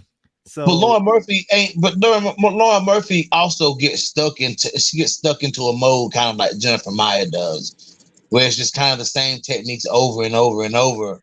She tries more, though. I have to give her credit. I think she tries more. I think Lauren Murphy tries a little bit more. I think sometimes Maia can sit back. Yeah. Well, we criticize a lot of you guys criticize these grapplers for not having, you know, especially Jillian Robertson. God Almighty, y'all have chewed her up and spit her out about her striking. You know what I'm saying? Man. You know, I mean, I get it. You know what I'm saying? It's not disrespect. It's critiquing. I get it. Yes, that's what I'm saying. Like, I just think that you guys have a hard time accepting that she's a specialist. I think you guys are expecting, the thing with Jillian Robinson is y'all are expecting more from a specialist. But what I'm saying about Casey O'Neill is, you know, y'all criticize fighters, the grapplers who don't have good striking, and then you get grapplers who do have good striking, and it's still not enough to take that fighter seriously. Like, that's weird to me. Like, you know, Jillian Robinson is a lack of defense too. Like, I get that everybody has a lack of defense. Everybody gets hit in there. Like, you know what I'm saying? Like, everybody's consistent. But everybody gets hit though. You know what I'm saying? Like, everybody gets hit. But except Valentina. Except Valentina. But I think you guys got to come off a little easier on these grapplers, man, especially like Casey O'Neill in particular, man, because Casey O'Neill is showing that she's not just a wrestler and a grappler, you know what I'm saying, that she can fight on the feet. And it's still not enough for some people to say, you know, oh, Casey O'Neill is a threat. Like, Casey O'Neill is a well-rounded fighter. Like, what else does Casey O'Neill have to do? Show better defense in order for y'all to say she's got good striking? Like, that doesn't, I mean, like, everybody can tune up holes in their game, you know what I'm saying? But, you know, I just feel like it's kind of hard. I think it's kind of like, it makes me feel like y'all, like some people really don't like Casey O'Neill herself. Nah. You know what I'm saying? Because I'm like, well, she's doing everything that y'all criticize Fighter C for. You know what I'm saying? Fighter C, y'all criticize her because, oh yes, her ground game is good, but her striking is non-existent. She needs to improve on her game. Like, she needs to improve on her feet. You know what I'm saying? This and that. Yeah. Okay, well, now you have Casey O'Neill who does both very well, and she's still not enough. Okay, so BJ, let me ask you this question. So what? Hold on, real quick. Let me read this chat here. Slide of mine. What's going on, man? I had to read this because I'm a. Give me one more fight, and I will agree with this slide of mine. He said, "I think Aaron is just as scary and dangerous as Suarez. If they get you to the ground, it's as good as over. If you're not well versed enough, if she can get a couple of top 10 fighters on her list and look really good like she did against Molly, I'll be there with you, slide of mine." Yep, me too. Yeah, me too. That's how. Yeah, BJ. I was going to ask you in regards to Casey O'Neill. I was like, what do you think is the highest like level of opponent that she can beat right now? I think Casey O'Neill can beat anybody ranked. Because listen, I'm gonna tell you why. I think Casey O'Neill can beat. All right, I'm listening. Because people told me the same thing about Juliana Pena, and after seeing Juliana Pena, I'll never doubt another fighter like that with that type of style ever again. Okay, so I'll never doubt. Let me be more precise with the question. What's the highest ranked fighter that Casey O'Neill can take right now that you would be willing to bet a lot of money that she'll win that fight? Anybody in the top five. Anybody in the top five. Anybody in the top five. Really? Anybody in the top five. And the same goes for Aaron Blanchfield too. Anybody in the top five. Give them anybody in the top five. They can beat anybody in the top five. I think that Casey O'Neill and Aaron, I think Aaron Blanchfield can find ways to beat fighters like Katlyn Chookagian. I think that Aaron Blanchfield could beat Manon Fiorot. I think that Casey O'Neill for sure can beat Manon Fiorot. Okay, I think that they can beat anybody in the top. I think Aaron Blanchfield. I was waiting for that. I think Aaron Blanchfield would beat Lauren Murphy. I think they beat them all. I think both of them would beat. You choose anybody. You choose two top 5 fighters and match them up with O'Neill and Blanchfield, and I think that O'Neill and Blanchfield will beat them both. Okay, so 2-0, same night. So I was gonna say, because I was like, you kind of used 2 words in there, because you were like, she could beat them, and then you were like, she would beat them, because those 2 very different things, right? And that's kind of why I threw in like the money thing, because I was like, she could. I mean, she has the skills to beat anybody. I would agree with that, because she wouldn't be so outclassed that she couldn't get it done. Exactly. But the likelihood is the money thing. Like, I'm so sure that she's gonna win this person. I'm willing to bet a lot of G's that she's gonna do it. If they made Casey O'Neill versus Lauren Murphy tomorrow, I'm putting my money on Casey O'Neill. Whoa, I wouldn't. If they made Aaron Blanchfield versus Katlyn Chookagian right now, or if they made Aaron Blanchfield versus Manon Fiorot right now, I'm going Aaron. I put all my money, every dollar of it, on Aaron Blanchfield. Every dollar. I wouldn't do that. Every dollar that I'm putting it on Aaron Blanchfield. Every dollar. Let me just say this. Look, we're going to be opening up a GoFundMe for BJ if that happens. Well, you might have to. But every dollar I got. Flight of mine said, to be honest, I think Val's biggest threats are Aaron, Santos, and Manon. There you go, son. That's well. There's 2 out of 3 of those people actually want to fight Valentina. 2 out of 3 of them actually want to fight Valentina. So we can't put Manon in there until Manon says she want to fight Valentina. I ain't heard Manon say she want to fight Valentina yet. I ain't heard her say that yet. She getting the smoke until her and Alexa Grasso both getting that smoke until I hear them say they want to fight Valentina Shevchenko. Until then, I'm not talking about neither one of them in terms of Valentina Shevchenko, because they don't want to fight her. Period. They don't want to fight her. She does. Well, let's talk about people that actually want to fight Valentina. Let's Aaron talk about people Blanchfield, that are yes, within Aaron reach. Blanchfield. What about people that are within reach? And right now they're not in reach. So I'm Well, not gonna say that.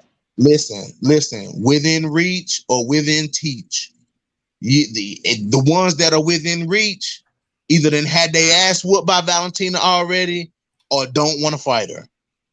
It's just unless there's one person with an asterisk beside their name, and that's Tyler Santos. So Tyler Santos is a different breed of motherfucker than the rest of them. You know what I'm saying? Tyler Santos just showed us that she different. The rest of them, she stands above the rest. There, no doubt. But Manon, she'll take that fight. She's gonna take that fight. Yeah, she'll take that fight at the UFC. Tell us she got to take that fight, but she didn't call for that number fight. one for a reason. She's gonna take that fight. But before we get into that whole thing, I want to pull this list up that you gave me here. Okay, this is an interesting list. That's an interesting list. Yes. What was your question you had about it, B? I just thought it was weird how they had fighters at the bottom. I get the rankings part of it, but it was weird that they had those fighters at the bottom. Like, what does that really mean? What does that mean?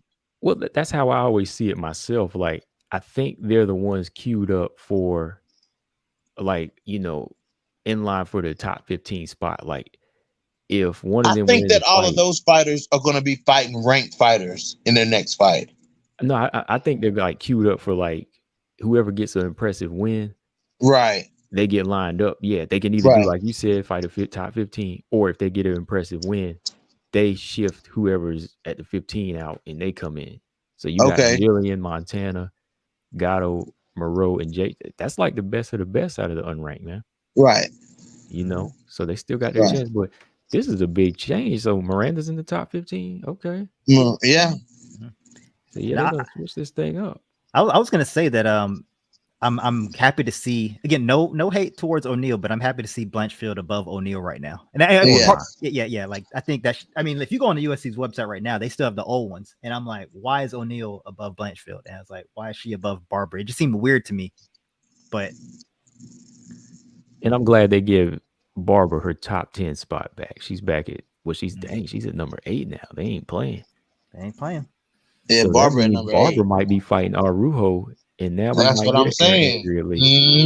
This is right. Nice. I like this. And then Casey O'Neal, it's whoever now. It's whoever, like, because Casey still got to heal up. When is she talking about coming back, BJ? She's trying to get that Perth card. Oh, the one in February. In February, yeah. She's shooting for that Perth card in February. Okay. Yeah, so she should be ready by then. My question is, who is she gonna fight though? That's my question. Who you think, Mark? Who you think Casey O'Neal? Did she fight up or down? She's coming probably Miranda. It'll probably be Miranda Maverick.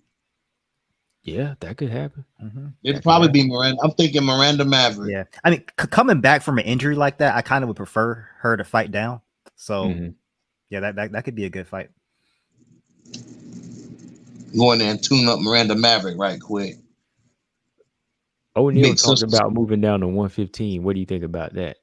A lot of them talking about moving down to 115. Jillian's talking about it too, but I don't think the UFC is going. I don't think the UFC is with. They especially not with Jillian Robertson moving to 115 because I asked Jillian. I asked Jillian. I said 115 with a question mark. And she was like, "Yeah, it was a thought, but the UFC is not happy about it. She's like, they got something, they got to fight for. Like they want me to fight. She didn't say nothing, but she was like, they got plans for me to fight. So I'm like, okay, well, they kind of shot that down. And Combo, I just want to make sure you said O'Neal's thinking about going down to 115. Yeah, O'Neal too. Really? Yeah, that's the first time I heard that. That's interesting. Yeah, she talked about it too. She's starting talking about it. She's starting to talk about it about like Jillian was, what I'm saying? Oh, maybe 115, but I think Casey O'Neal would have an easier road to 115 than Jillian Robertson would, because Jillian's already small, man. Jillian don't have that much weight to lose versus Casey O'Neal carries more weight than Jillian Robertson. Yeah. You know what I'm saying? Like, I think she would have the easier road to 115 versus Robertson, because Robertson ain't that big at all. Like, even when Robertson gets on the scale, dude, she's pretty, like, for her type of frame, she gets kind of shredded, like, when she's weighing in. Not shredded, but you know what I'm saying? Like, she's already, like, toned up when she's on when she gets on the scale. Like, there's not much there to go. Next to her and Valentina, I'd say they're probably like the smallest flyweight. Yes. They probably the two smallest flyweights. I would say Ariane Lipsky too. Them three are probably the smallest flyweights in the division. Yeah. And JJ, I would JJ. I think JJ. JJ carries some weight at 125, dude. Yeah, I was about to say I was kind of. She carries weight. Yeah, she looked like she carries some weight. Yeah. So looking at this list, man, and you guys kind of touched on this briefly before, but there's actually a very good chance they're going to throw Grasso in there with Valentina. Oh yeah. Like if unless Valentina's just cool with like just not fighting for a while, and maybe they make Grasso versus Santos, maybe. But if they don't want to do that and Valentina doesn't wait, I think you all you have is Grasso. Mm-hmm. I think Grasso will take it before Manon would. Shots fired. No, that's not a shots fired. I swear to God, that's not a dig. That's not a jab. Nothing like that. I think that Alexa Grasso. I don't think so. Like, if Manon was 100% right now, she would take it before Grasso. Why you think Grasso? How do you think she put it in the matchmaker's hand? She said, "I put my faith in McMahon." See, Manon just said, "I wanted one more fight," but after that, she said, "Yeah, I'll take the fight." No, that's the same thing. That's the same thing. That's the same thing Alexa Grasso said, though. No, Alexa Grasso said, take the wheel. She said, "McMahon, take the wheel." Yeah, she said that, but she said, but in her post-fight speech, that's a different. In her post-fight, so at the post-fight press conference, Alexa Grasso said, "You know, if they want me to fight the champion, I will fight the champion. You know, I'm ready for that fight, but I would also like to have one more 5-round experience." She said that. If they want me to, but at least Manon said, "I'll take the fight." And I mean, they both said, "I'll take the fight." But no, they both said, "I'll take the fight," but neither one of them throw me in there to do it. Neither one of them said they want to fight. Neither one of them stomped their foot and said, "I want to fight for the belt." Neither one of them said that. The closest thing that Alexa said, she was like, you know, I understand that I have like obligations. She's like, you know, I work for the UFC. So she's like, if they call my name, I got obligations. I got to take it. So that's the closest thing. That's like half and half, but that's what she said. Yeah. And I think that Grasso, Grasso wasn't fighting number one contender though. Manon was. So I think it was more heat on Manon for not calling for it, beating Katlyn Chookagian than it was for Alexa Grasso beating Viviane Araujo when it was Grasso's spot that was on the line. Grasso wasn't fighting up. Manon was. So Grasso want to fight Manon. So Grasso right where she want to be at number 5 away from the champ. So see, I made this point a little before that, you know, it's like, well, should Grasso try to get the title fight now or wait? I'm like, it's a complicated thing, man, because it's like she can take. I think she has a clear shot to it right now. She says she's gonna let, you know, McMahon to take it, but if she was like, let's do it, it's wide open. It's wide open. Wide open. All right. So here's the thing now. She's like, oh, well, I might. So I understand the 5-round thing. That makes sense to me. But like, if it's like, I don't think I'm technically ready for Valentina. Here's the thing, man. I don't know if time really helps you that much. Like, because again, Valentina trains hard, man. It's not like she's not. Right. She's still trying to get better too. Yeah. And she's not so old yet that she like age is going to be the deciding factor. That you're going to be at you're young, she's older, so you got an advantage. It's not at that level yet. Either you want to do it or you don't. Yeah, like, so I'm like, honestly, man, like I'm starting to think that Grasso should just take this now, man, because if she doesn't take it now, she's going to have to try to go through Santos. She's going to have to try to go through Manon. And I'm like, don't pull a Joanne Calderwood. Hey, and somebody brought up a good point not too long ago too. There's like, hey, Grasso been in the UFC a long time. Like, how long is it gonna take for her to be title shot ready? I mean, she just moved up your weight, but still, it's like your body's acclimated to the weight. You should be more so ready for a contender fight, for title fight than Manon, because you've been in the UFC longer. Yeah. Right. So it's just a weight change. Your mindset should still be strap season. And her mind seemed like, oh, I'm starting from the bottom again. But that was kind of like a cop out to me. I thought she should have just been like, I want nothing but the best to get there. Man, but I'm gonna tell you though, Grasso and Valentina might be beautiful on the feet though. That fight might be beautiful on the feet. I think it'll be better. I think it'll look better on the feet than Manon Valentina. Because I think there's a big speed difference between Manon and Valentina versus there's not that big of a speed difference between Alexa Grasso and Valentina. Like Alexa Grasso is very sharp and very fast with her strikes and her punches and her combinations too. You know what I'm saying? I think the ground Valentina has a clear advantage over Alexa Grasso, but on the feet, you know what I'm saying? Alexa Grasso and the way she was extending those punches against Araujo, man, and making the most of her reach, dude. Like she'll touch Valentina, like she'll touch her in there for sure. I'm 100% confident that she would.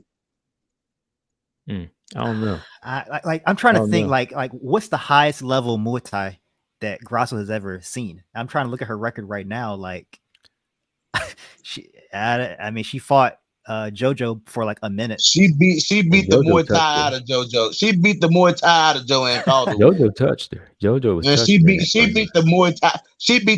By the time she got done with JoJo was trained in Thai Muay. JoJo was touching her in that first round. Like Grasso had to take it to the ground in that fight because JoJo was touching. Man, she got beat up. JoJo get touching. Valentina gonna probably stop. Yeah. JoJo got beat up. JoJo touched her. So Grasso is getting stopped by Valentina. Listen, combo. JoJo got beat. As soon as she lands one of those like body kicks, those front kicks, like when she landed to Kagan, who's a better boxer than Grasso, she getting knocked out. Is she? Number one. She was a number one contender, right? She beat. Is she a better boxer than Grasso though? Who has more wins in the UFC? I mean that's true. That's true. Who's won more decisions with their boxing? Talk to me. I mean, I get what you're saying, you know what I'm saying, but they ain't fought each other though. I think we have to give Grasso some credit because we can't forget that she really did level up against Araujo. Now, Araujo did not perform at the level we thought she was going to perform, but that doesn't change the fact that Grasso went in there and Grasso got hit and she took those shots. Her cardio was good. She boxed well. And she fought a very tough opponent, man. Like, so she did level up. So that's not to say that I'm hard pressed to say that Grasso's going to be ready for Valentina's Muay Thai, man. And that's not to mention the fact that I think if Valentina gets that body lock on her, Grasso's going down for a ride. Like. But Valentina is not a very active striker though. Like that's the thing. Like but like you wait. She does. On her, you're not throwing anything. That's true.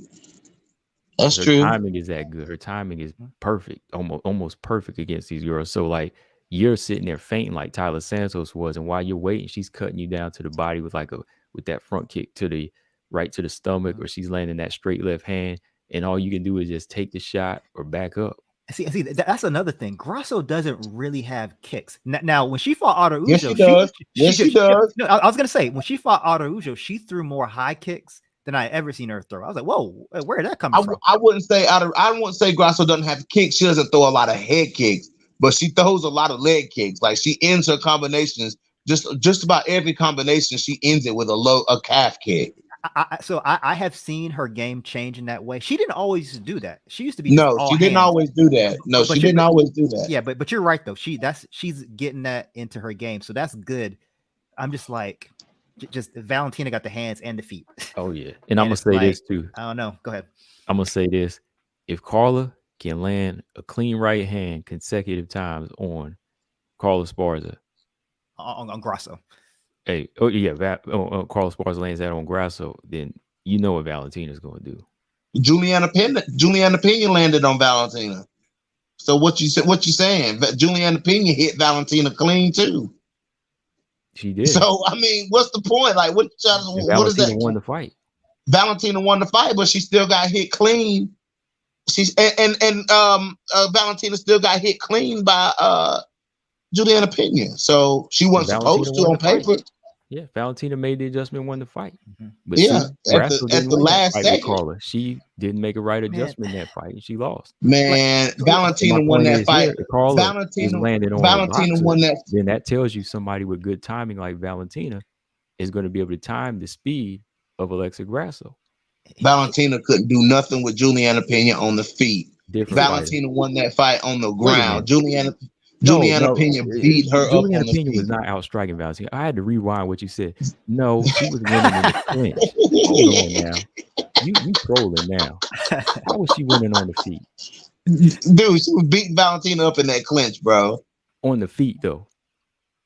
I'm talking about Dude. striking. Come on now, BJ. Dude, she was every time she would come forward, she would punch her way into the clinch, back Like Valentina Grasso. all the way up to the cage, bro. She was using stand up like Grasso. Please don't tell me you're gonna say that, BJ.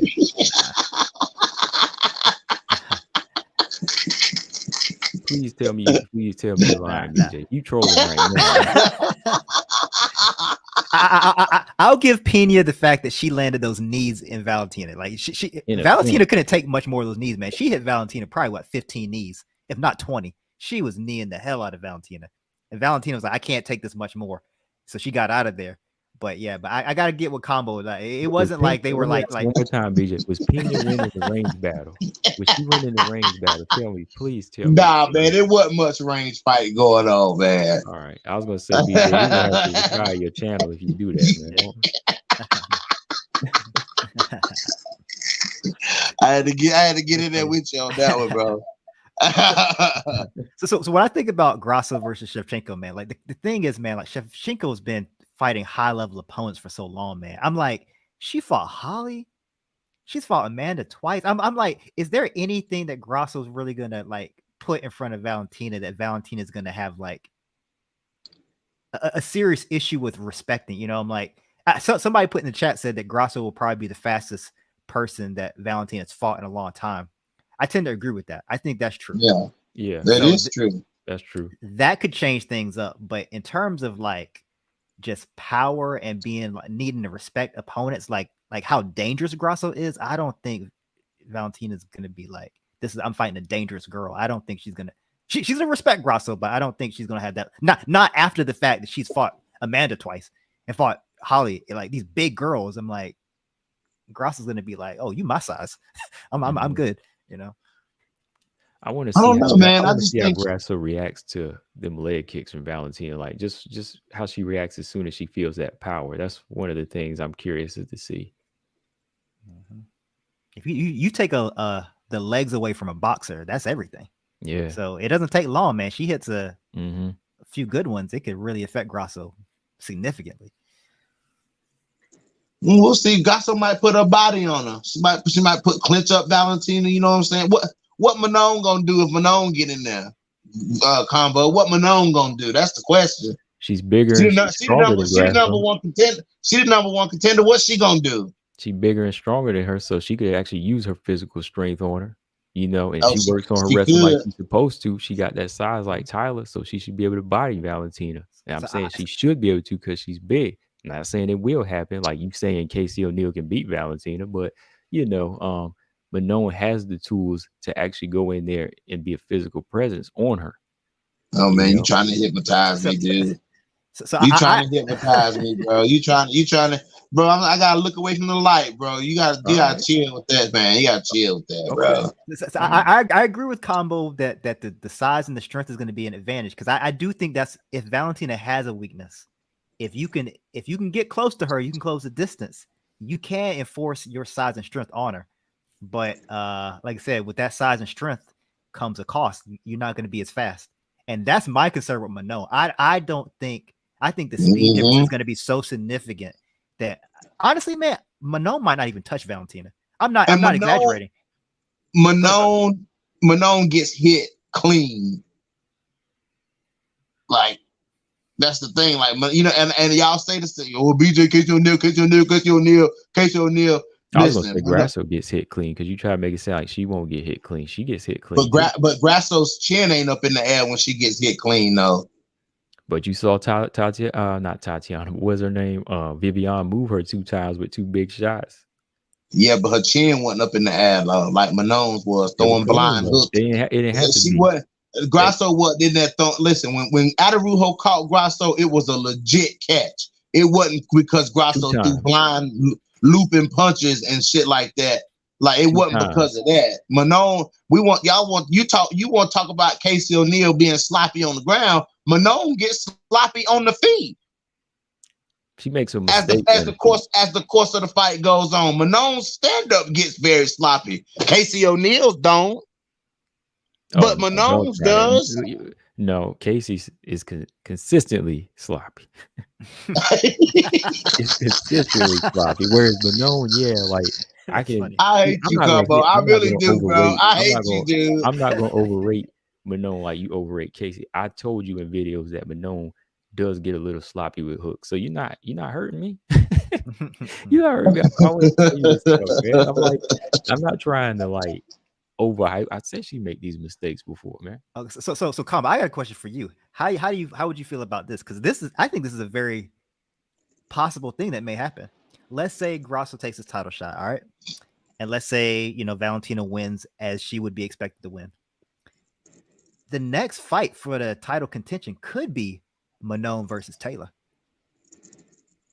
What do you think about that?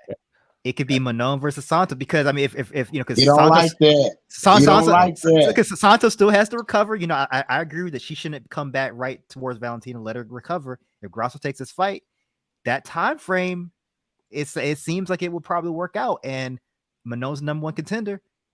Santos you don't like that, yeah. Like I think that fight is very likely to happen, man. Like it's a road to have it. So. How you think that's gonna go down, man? I'm gonna put you on the spot, man. Okay. How do you think it's gonna go down? It depends on when she comes back because she just had surgery. Here we go. Her original time was March or April. So if Santos wants to wait till like the summertime, I mean the fight could happen. The fight could happen. But as far as like the matchup, I like it because they're both there now. Tyler's already fought Valentina. She's gonna have to fight down in the meantime. Well, not fight down, but kind of take on somebody that can keep her sharp for Valentina. And I think when it comes down to it, that would be the perfect opponent for it at this point. If you can't get Grasso, because Grasso, she don't want it. Lauren Murphy's taken. She's fighting Andrade. I think if they want a clear cut #1 contender, and Manon says she wants one more fight, it might have to be this one. It might have to be this fight. Because Taylor, I mean, she has a strong argument for getting right back to the title because she does, yeah, right. But like I said, it kind of comes Manon's #1 now, so it's like, is Manon just going to step out the way now? In the chat, Brian Williams made a good point. Like I forget exactly the nature of Manon's surgery, so I don't know how long she's going to be out. I know it's like a leg thing or whatever. But ligament, yeah, she's torn a ligament. So, like, I don't know what her recovery is going to be like, but like, is Manon just going to step out the way and let Taylor come back? I don't know. Maybe not. Because she wants a 5-round main event. So if you really think about it, her or Grasso in a Tyler Santos versus Manon, Grasso versus Manon in a 5-round main event. That's all. That's what they want. That's what they're asking for. So it's really a perfect matchup at this point. She can get the experience of somebody who went in there and gave Valentina a tough fight. Manon could really test herself in there, and it would be a good fight at this point. It really would be a good fight. I really can't pick, but hey, at this point, they're there at the top. They're gonna have to fight. Yeah, and at some point, don't want the bullet. You got to get somebody else. At some point in time, I really want to see that fight. Manon versus Santos could be an amazing fight. Yeah. So we'll see how it goes. But like I said, maybe here sooner than later. We'll see. Mm-hmm. Like this is the time you want to see these fights. Like I don't want to. I'm gonna go back to it again. I don't want to see Aaron and Casey right now. Exactly. When they get to a point like this is when I want to see Aaron and Casey fight. Exactly. Could you imagine like Manon fighting Santos when they were both like barely ranked? That would have been stupid. That would have been like a waste of a good fight, man. Like leave that till later on. I agree with you. Let them fight the veterans to get them out the way. And let the new fighters get clout off those victories and then have them fight. It'll be bigger later on. So, which brings me to this weekend, Natalia Silva and Teresa Blader fight. And that fight don't really need to happen yet. Mm-hmm. I mean, if not, one of them was going to be food for Juju, so it don't matter. Might as well let them fight each other because Juju was going to eat one of them up anyway. There's Montana and Jillian. Montana was going to eat one of them up too. So, I mean, might as well let them fight each other. I wanted to see Natalia Silva versus Jillian Robertson, though, man. Jillian would have ate her up, choked her to sleep, seized her out like normal. So I mean, why do that? Why stop it? Why put them up against somebody like that when they fresh introduced into the division? Like, you know what I'm saying? Why put them up against somebody bona fide and established like one of those fighters? Bona You know what I'm fide and saying? established. Bona I fide mean, and established, you say, BJ? you know what you're getting when you fight Jillian Robertson. You know what you're getting. Like, you know that there's a very high chance that you're gonna get finished. You know what I'm saying? Like, And why you not know put what him you're up against? getting when you fight Montana. That's why I would love to see Natalia or Teresa Bleda fight her. Okay, I see. You put Montana Montana ass to the grill. I see it. I That's didn't. okay. 'Cause my You girl, gave me that's this okay. list. Listen. This list, I this list is putting her on the grill. This list you gave me. Take a look at this list you gave me. What's them names? Jillian and Montana. You see them two names up there? yeah. That's right. Them two names Listen, right there need to be I matched up with one of know these that girls. I know everybody gonna give Montana gonna talk their shit about Montana because she been a little shaky, no confidence in herself. You know what I'm saying? But my girl gonna bounce back. And then everybody gonna say, "Oh, Montana look good. Oh, Montana this and that." That's okay. My girl will be back. I will say she looked good because right now she's not. I'm not gonna lie and say she is. I'm talking about after she destroys whoever she fights next. Yeah, when she does destroy somebody, I'll say, "Oh yeah, that's what we want to see. That's what we want All to right. see." So, Dang, Robot Chicken said Teresa Blade is better than Juju. Uh-oh. Ooh, I don't know. So you'll have to show me that one. you gonna have to show me. You have to show me you gonna beat Juju. I'm I like sorry, Juju. but Juju the type of fighter that you gotta go in there and beat Juju. I like Juju. Yeah, I like Juju though. I like. You gotta Combo. Yes, Let me suggest maybe a slight change of topic, just because you guys were on your way to this, but I think when I came in, I kind of reset it back a little bit. So sure. I don't think we yet really talked about Weili versus Lemos like as much as we probably should have. I see it on the list. I want to know if we can maybe talk about that. We did. I'm glad you brought it up. Yeah, we did. I got Weili. You got Weili. I got Weili. BJ, I'm glad you're here because you're one of the ones that laughed at me when I said Lemos would probably fight Weili.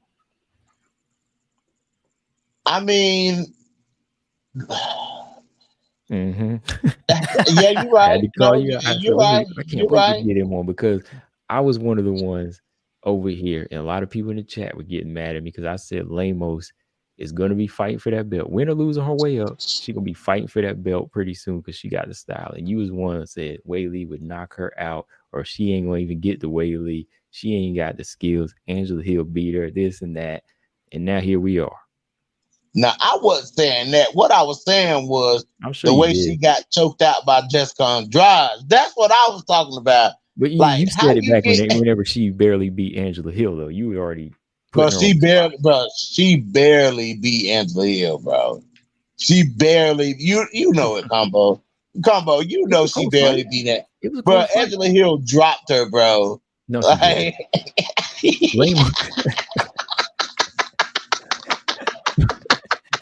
BJ. God, Combo.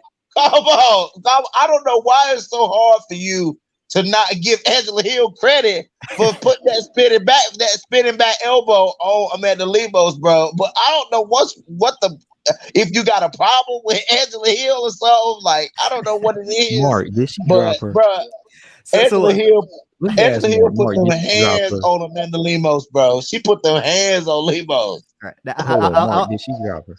I'll say, look, I have a pretty good recollection of things. I don't remember that being a significant event in that fight. I gotta say that. I don't remember it being like a significant event, man. Like, but she put them hands on Lemos, bro. You forget Lemos dropped Hilo in the first round. You forget that. Yeah,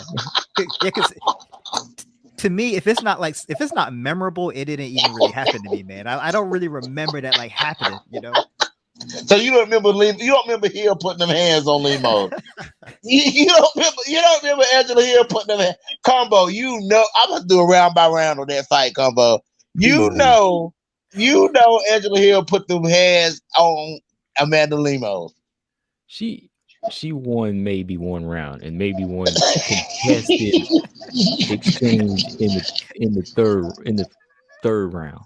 BJ is not convinced. He is not convinced. He's not convinced. He's gonna have to do it round by round. Look, well, like I said, Lamos is here now. BJ, Lamos is here now. Right. Okay, so I will say this. So, like going into this fight, looking at Weili and Lamos, Okay. before Weili fought Carla, I was thinking that Lamos was really gonna have a really good shot at Weili. Now, I'm not saying that Lamos can't win. I'm not saying that yet. But like when I think about the way that Lamos fights, you guys know she really plants her legs, right? She doesn't like bounce around and stuff. She keeps those legs planted, and there's some advantages to that because she gets power, right? Yeah. And you know she has like quick twitch muscles and everything, man. But I think that makes you perhaps a little bit more susceptible to takedowns when you're flat-footed like that. So that's the thing I'm a little bit concerned about. Like Lamos is strong as well, so that's a positive for her. Like, you know, Weili's strong, Lamos is going to be strong as well, man. But if Weili decides that for whatever reason she's having a problem dealing with Lamos on the feet, she's like, whoa, this girl is way more dangerous than I thought she was, or her counter striking is way more, you know, like sharp than I thought it was going to be. I think Weili can win that fight in another way. I think Weili could probably get Lamos to the ground and do some damage. You can choke her out now. You can choke her out. You can choke, right. You can choke Lamos out now. I ain't even gonna argue with that because BJ got the just run up to her and grab her. That's all you got to do is run up to her and grab her. Shit. I ain't even gonna argue with him on that because he got the evidence to prove it. Right, we got evidence, man. You could just run up on her and grab her. Right. all you got to do is grab her, dude. I'm telling you, because Andrade didn't even throw a punch to get in. She just grabbed her. Like that's the damnest shit I ever seen in my life. That's like, a hell of a way to go out. That was the damn and she choked her out. Like I was like, what? I'm telling you, dude, I have to do it round by round on that too. Cause I mean, all you gotta do is just grab Lemos, man. You can choke her out. You might even, if you just grab her arm, you might can arm bar and she might tap. Mm-hmm. Like, okay, Gabriella says she could see Weili dominating, then might get stung by Lemos. Mm-hmm. There's always that chance of getting stung by Lemos, though. There always is that chance. When it comes to striking power, I think Lemos will have the power advantage. Yes. No doubt. Mm-hmm. Wrestling and, you know, like high crotch takedowns and all the other stuff, that's a different zone. But like just striking, yeah, man. If she connects with Weili, it could be damaging, like significant. The way Amanda Lemos throws and connects, and the force and power and speed that she connects with, it reminds me of GDR. Oh yeah, where she turns that punch over the straight right hand. Yeah.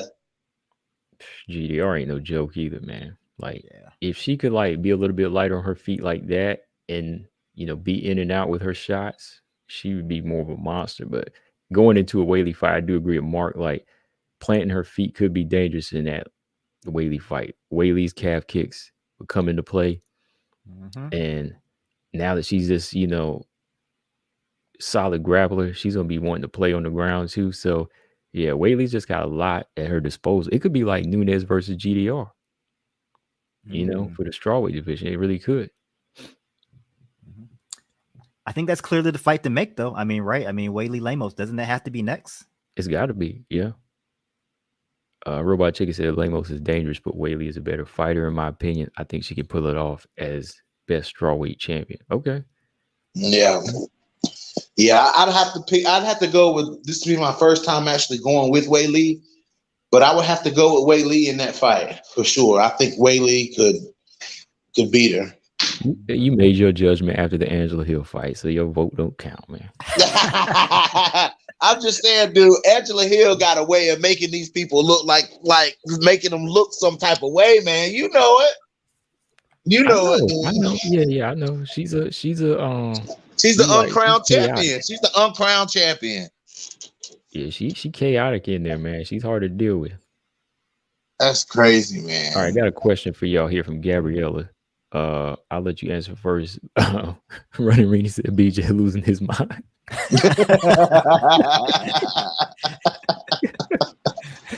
That caught me off guard. No, okay. Okay, Mark, do you think Lemos might fall under the bright lights and get nervous?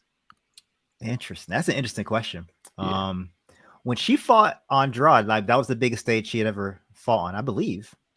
I'm trying to think. Was that her first main event? Yep. Or second. It was Yeah, first main event. First. Right. Like, I mean, Andrade is such a wild card, man. That was such a crazy finish. I don't know if I can chalk that up to her being nervous because she started out well. Those leg kicks were landing and landing hard. So she looked good. But I mean, I will say that is absolutely, if it was going to be a problem, it would be a problem in that fight. Because, I mean, first championship fight, biggest stage ever. If you're going to get those type of, butterflies in your stomach and whatever to throw off your balance, that it would be that type of fight. And Weili has been here before. This is like that whole situation where Weili fought Rose and she was like, the crowd threw me off and all this other stuff. Like she's been through that now. So Weili, her mental state, I think, is a lot more solid. And Weili knows what it's like to win the belt and lose it and get it back now. She has so much more mental experience dealing with these types of fights yeah, I mean, like, I think Lemos has her head on straight, but again, I'll say if it was going to be a problem, this would be the fight where it would be a problem. Yeah. Okay, James Perez said I would favor Weili against anyone, but I still think Lemos and Rose have a good chance of beating her. And he said, "Who's the uncrowned champ?" BJ was saying Angela Hill was. right after. Yeah, Angela Hill, man. I mean, Angela Hill didn't get knocked out by Andrade. She was putting them hands on Andrade. She was putting them hands. She was really putting them hands on Andrade. She was putting them hands on. She was putting them hands on Amanda Lemos. I mean, come on, man. These girls beat Angela Hill by decision. Oh yeah, she ain't going nowhere. Even Jessica Andrade beat her by decision. Yeah. She ain't going nowhere. That kind of reminds me that Hill versus Waterson, man. Like I've rewatched that fight several times, man. I really enjoyed that fight. That was a high level fight, 5-round fight. Yeah, that was a cool fight, man. And I thought Hill won that fight, though. To me, I thought she did too. See, BJ, I like Hill. See, I'm giving her credit here. You a Hill hater, bro. Nah, man. So that fight was weird for me, man. Like that's one of those like razor thin close fights to me that I think Hill showed to me that she was the better fighter. So in my heart, I wanted her to win. But if I looked at it like just on rounds, I think Waterson might have pulled it off. Now here's the thing. Waterson's corner was going wild. You guys remember that when she would like land hits, land the body kicks, land the head kicks. Her corner was like, like just like Valentina's in her corner going crazy for her sister. Hey, whatever. Waterson's corner was going crazy, and I really think that helped affect the judges because Waterson was having like the highlights. Hill was landing more blows, but Waterson had the highlights. When Waterson like stepped back and side kicked Angela Hill in her mouth, I was that was like it looked so bad. And yeah, man, like that type of stuff just won the judges over. So it was tricky, man. Like if Angela got that nod, I wouldn't have had a problem with it, but I can see how Waterson won with stuff like that. It'd be so funny that when Antonina be fighting, and every time she hits somebody, you hear Valentina, hey, and then over time as the fight goes on and Antonina start getting her ass whooped, that you don't hear none of that shit. I'll be like, what happened? Like what? Hey, you know what happened? That damn corner be quiet as hell. Antonina start getting her ass whooped. Hey, I'll be like, damn. Look, I ain't gonna lie. During that Casey O'Neill fight, I don't think I heard it at all.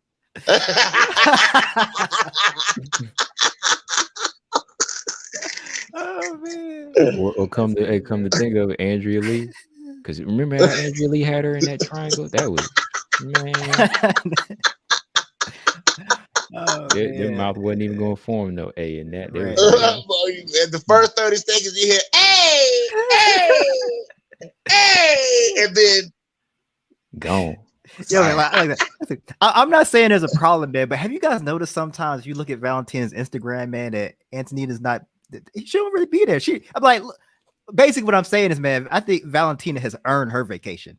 Antonina need to be in the gym. Yes, I agree.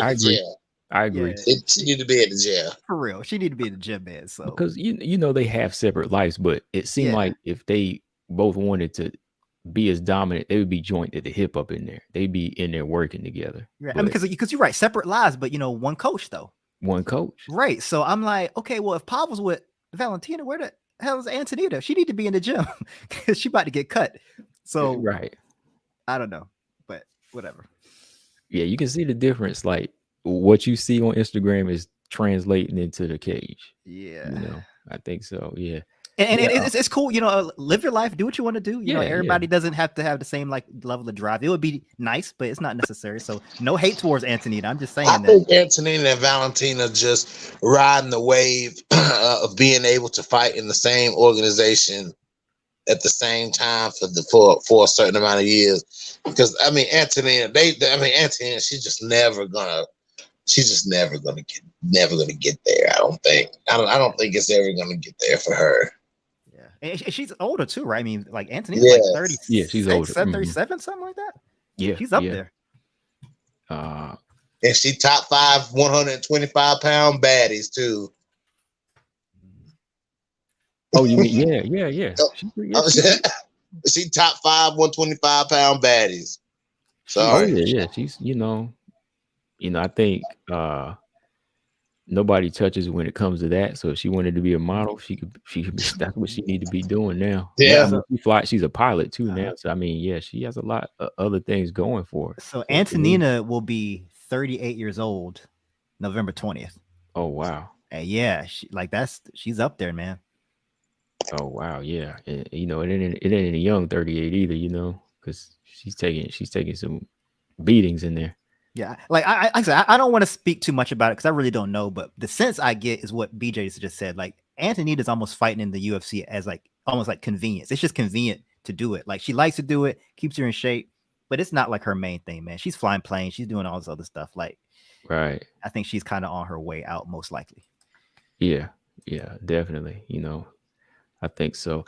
But yeah, man, I think we covered about everything, man. But was there anything else y'all had, like as far as questions, Mark, about what's coming up? I know this weekend we got some good fights. BJ, we got 2 flyweight fights coming up. Yeah, I saw that. Strawweight fight. Yeah, I'm looking. How many women's fights? What, 3 on this card? Yeah, we got another 3. Yeah, I'm cool with that. I want to see what this Teresa Blader y'all keep talking about. I want to see what she made. Okay, and then you got Jennifer Maia, Marina Moreau. Yeah, Jennifer Maia, Marina Moreau. I got Jennifer Maia. I think Jennifer Maia can beat Marina Moreau's, man. I'm not going to write off Jennifer Maia yet. A lot of people have. Oh, okay. Jennifer Maia ain't this, what she used to be, whatever. I'm going to go with Jennifer Maia in this fight, though. Okay. I was just going to say that Jennifer Maia, this is really like, she needs to, dig her feet in and keep this spot, man. Yeah, she's number 8, and Rose is not ranked. I know Rose is good, but she's not ranked right now. So she's been ranked though. Yeah, lower. Yeah, but Maya has to stand her ground, man. Maya can't take another L and just kind of keep going down, man. Like, not if she wants to keep her dream of the title in her mind, she has to win this fight. If she loses this fight, man, like she's gonna be so set back that her immediate goal almost can't even be the title. You got to be like, you got to be a win. Yeah, it's like you got to get back in title contention. Exactly. Like you're not even close anymore. So I think Jennifer Maia can still get back in the title contention. I think she really can. I just think Jennifer Maia has to use all of her tools. She hasn't been using all of her tools. Jennifer Maia is one of the biggest flyweights in the division as far as just, mass and weight. You know what I'm saying? Mm-hmm. Jennifer Maia could hold a lot of these girls down and dominate them on the ground. You know what I'm saying? If Jennifer Maia was to go back to the Jennifer Maia that was in Invicta, the grappler heavy Jennifer Maia, you know what I'm saying, who was taking these girls down and dominating these girls on the ground, you know what I'm saying? That's the Jennifer Maia we need to see going forward. Because yes, she can strike, her boxing is good, but she doesn't use it effectively. You know what I'm saying? You can tell she's got good technique just by the way she stands and the way she bobs back and forth. Her boxing is good, but I think she only needs to rely on her boxing when she needs to. I don't think it needs to be the first go-to. I think she needs to be going back to vintage Jennifer Maia. Yeah. Unfortunately for Jennifer Maia, from what I've seen, and again, it's kind of a rough thing to kind of discuss, man, but I don't think her fight IQ is really where it needs to be. Right. Like too often she Mhm. seems to kind of like get on like Stuck. stuck in like a track. Like she's just like, no matter what, I'm gonna just keep doing the same thing. And it's like, it's clearly not working, man. I was like, you gotta like within the fight, it's not working. Right. She seems to not be able to like change gears and stuff like that. So That's what I'm saying. If she go back to being Invicta Jennifer Maia, grappler heavy Jennifer Maia, then I think we see Jennifer Maia start to put some more wins back in her cap. You know what I'm saying? Oh yeah. And then you got Demopoulos and Maria Oliveira strawweight fight. Okay, that's a good one. That's another dub for Demopoulos. Dang, he said that's another dub. He said forget her. Oh, okay, Vince Morales is on this card too. Okay. Yes, sir. Vince is on this card. Got to check out my boy for sure, Vendetta. I'm gonna hate that this week we don't get his tweets, because we always get his tweets during the fight, man. You be seeing him in the corner there, Combo. Mm-hmm. Yeah, I see him. Well, they always grab Vince tweets, bro. He love it too.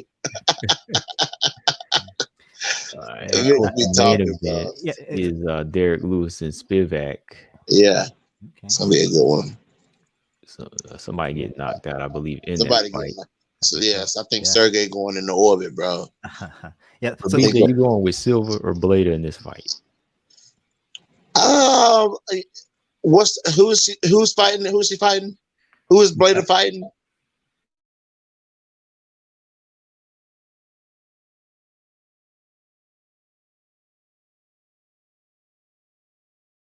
Hang on here. Hang on. Here we go. One of my connections acting up. Okay, there you go. There you go. Who is Teresa Blader fighting?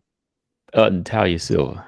See, now I've been hearing y'all talk a lot about Natalia Silva. Now, she already fought once in the UFC, right? Yes. I'm not gonna pick a dog in this fight. Let me see how this fight goes. Like, because I don't really know too much about either one of them. So, you know, Natalia Silva, I seen her fight. She won her debut, didn't she? Yes, she did. Yeah. Let me see her first. Let me see some more of her. Like, I want to see more of like Gatto and Silva and a couple of these other girls. Y'all, I still want to see more Tracy Cortez. Like, it's a couple of girls I just want to see a little bit more of, so I can kind of going forward. I can kind of consider their whole fight style and their game in later predictions. But I think it's a little too early for me to predict them right now. Okay. All right. Yeah, you need to go ahead and take them Jillian and Montana glasses off just for a while. Just to see some of these other girls too. No, I mean, if I had them glasses on, man, I wouldn't know who. I wouldn't be messing with Juju or Casey O'Neill or nobody like that, bruh. Okay. All right. Oh, hang on. I like Natalia Silva though. I like Natalia Silva. Okay. Hold on, Mark. I'm back. Okay, there you go. Hey, Combo, but I'm gonna dip off here, bro. For sure. Okay, man. I'll catch you over. I'll be live tomorrow night. Okay, yeah, for sure, man. Yes, sir. Talk that trash over there, man. You know how it go. All right, Mark, man. I hope to see you tomorrow night, bro. All right, man. Yeah, good talking, man. Be safe. All right, peace out. Mm-hmm. All right, that was BJ. For y'all know, No Filter MMA. Make sure y'all go subscribe over there. You know, sometimes he speak with a mind, so definitely subscribe. Yeah, man. BJ's real cool, man. Yeah, man. But yeah. I was just saying, last thoughts, man. I just wanted to say that the strawweight division and the flyweight division, man, it's exciting, man. We have some cool changes happening. So it's a good thing for the UFC's WMMA division. I wish 135 could get on the program, right? Yeah. Oh, man. Exactly. Yeah, strawweight and flyweight, man, they making bantamweight look bad. So I wish we can get that going on. I think I heard you say that Norma Dumont said something like 145 was going away. Did you say that? The UFC asked her to compete at bantamweight now, so she's going to be competing at bantamweight because she said there's a high chance they're going to close that division now. Gotcha. Yeah. Yes, I don't want to talk too much about that, but yeah, I would rather get rid of 145 and just so we don't have to pay attention to it if we don't need to, and then also, if they really want another division, hey, do 105. Get the atom weights out there. there could be some cool fights there, and there would be some girls in strawweight that actually would probably drop down. Oh yeah. I mean, yeah. Hell, Carla may give Carla new life. She'd be like, hey, forget these muscles. I can drop this weight, and I could try to just be 105 and then be the champ there. Who knows? Who knows what's going to happen if they create the opportunity for the women? So she do that. She'd be a 3-time champion. So hey, yeah, they might need to do that. I mean, you got enough girls right now to do 105. You really more do. than enough. Yeah, so I would like to see that, but nah, man, that's it. It was a great weekend at WMMA. I need to do a little more work to try to keep up with the promotions outside the UFC. I've been a little busy, so I've been kind of like dropping off with that a little bit. So I'm gonna try to kick that back up. But nah, man, and that's you do a great job with that, man. Because like I said, you do a good job of not just paying attention to the UFC. You pay attention to all the promotions out there that are reputable. So that's great for us. It's great for the fighters. So you're really doing a service for us all, man. So you got to keep that up. That. Yeah, man. I try to stay on it. I mean, don't forget this Wednesday, Invicta FC 50 is playing too. See, this is what I'm talking about, man. See, I kind of lost track with that. So that's it. All right, I'll be tuning in for sure. Yeah, you ain't got to pay for it. Just go to the YouTube channel. You can pull it up. I think around like 7 or 8 p.m. Just check in the Invicta 50. Yeah. Gotcha. Cool. Yeah, man. Well, I'm done, man. Thank you for letting me come in, say my piece. My mic is no longer cold. I used it. It's warm up again. So yeah. So sooner than later, I'll be back on and talk a little bit more. Yeah, definitely, man. At least once a month. It's always good to have, it's always good to have you on here. You always make some good points, even in the chat. I'd be like, listen to Mark over here talk. He got to get on here, Cool, so, man. I appreciate that. And yeah, and actually, man, like I said, you do such a good job, man, that in other words, you do a lot of the heavy lifting, man. You're watching these fights. You're keeping up to date with things. You watching interviews. You looking at people's Instagram, keeping us up to date. You looking at future fight schedules. That takes a lot of work, man. Like I hope everybody who's listening in and who's in the chat knows that this stuff doesn't just happen. It takes work to stay up with all this stuff. Because I try to do it too. So you got to give Combo the grind is real. Combo's grinding to keep up with all this. So we appreciate that. Yeah, man. It is. I just thought about it. You made me think about it. I never really think about it. When I thought about it, I was like, it actually is. Oh, it yeah. actually is, man. Man, look, you deserve these super chats, man. Like, you be putting in work. So, yeah, man. So support Combo. He's bringing us great information, keeping us updated and knowledgeable. So, yeah, man, keep up the good work. All right, man. Thanks again. Like always, don't be a stranger, man. I'll catch you in the next one, man. Cool. All right. Catch you next time. All right. Bye. All right. That was Mark Robinson, y'all. It's always good to have him in here, man. Yeah, man. As soon as he said I'd be grinding like that, I almost got a little tired. No, I'm good though, man. Yeah, always good to have BJ in here too. Definitely subscribe to No Filter MMA. He's gonna be on tomorrow, and I'm gonna be over there messing with him, like he'll be messing with me. But yeah, make sure y'all subscribe and yeah, leave in the comment section how y'all feel about these fights. It's always good to have y'all's comments. Help promote WMMA. How y'all felt about these fights? What's next for Weili? Whatever. Hit that like button. Subscribe if you haven't. And I'll catch y'all on the next one. Combo Breaker 99. I'm out. Yeah, James, that's true. I'm out. Peace.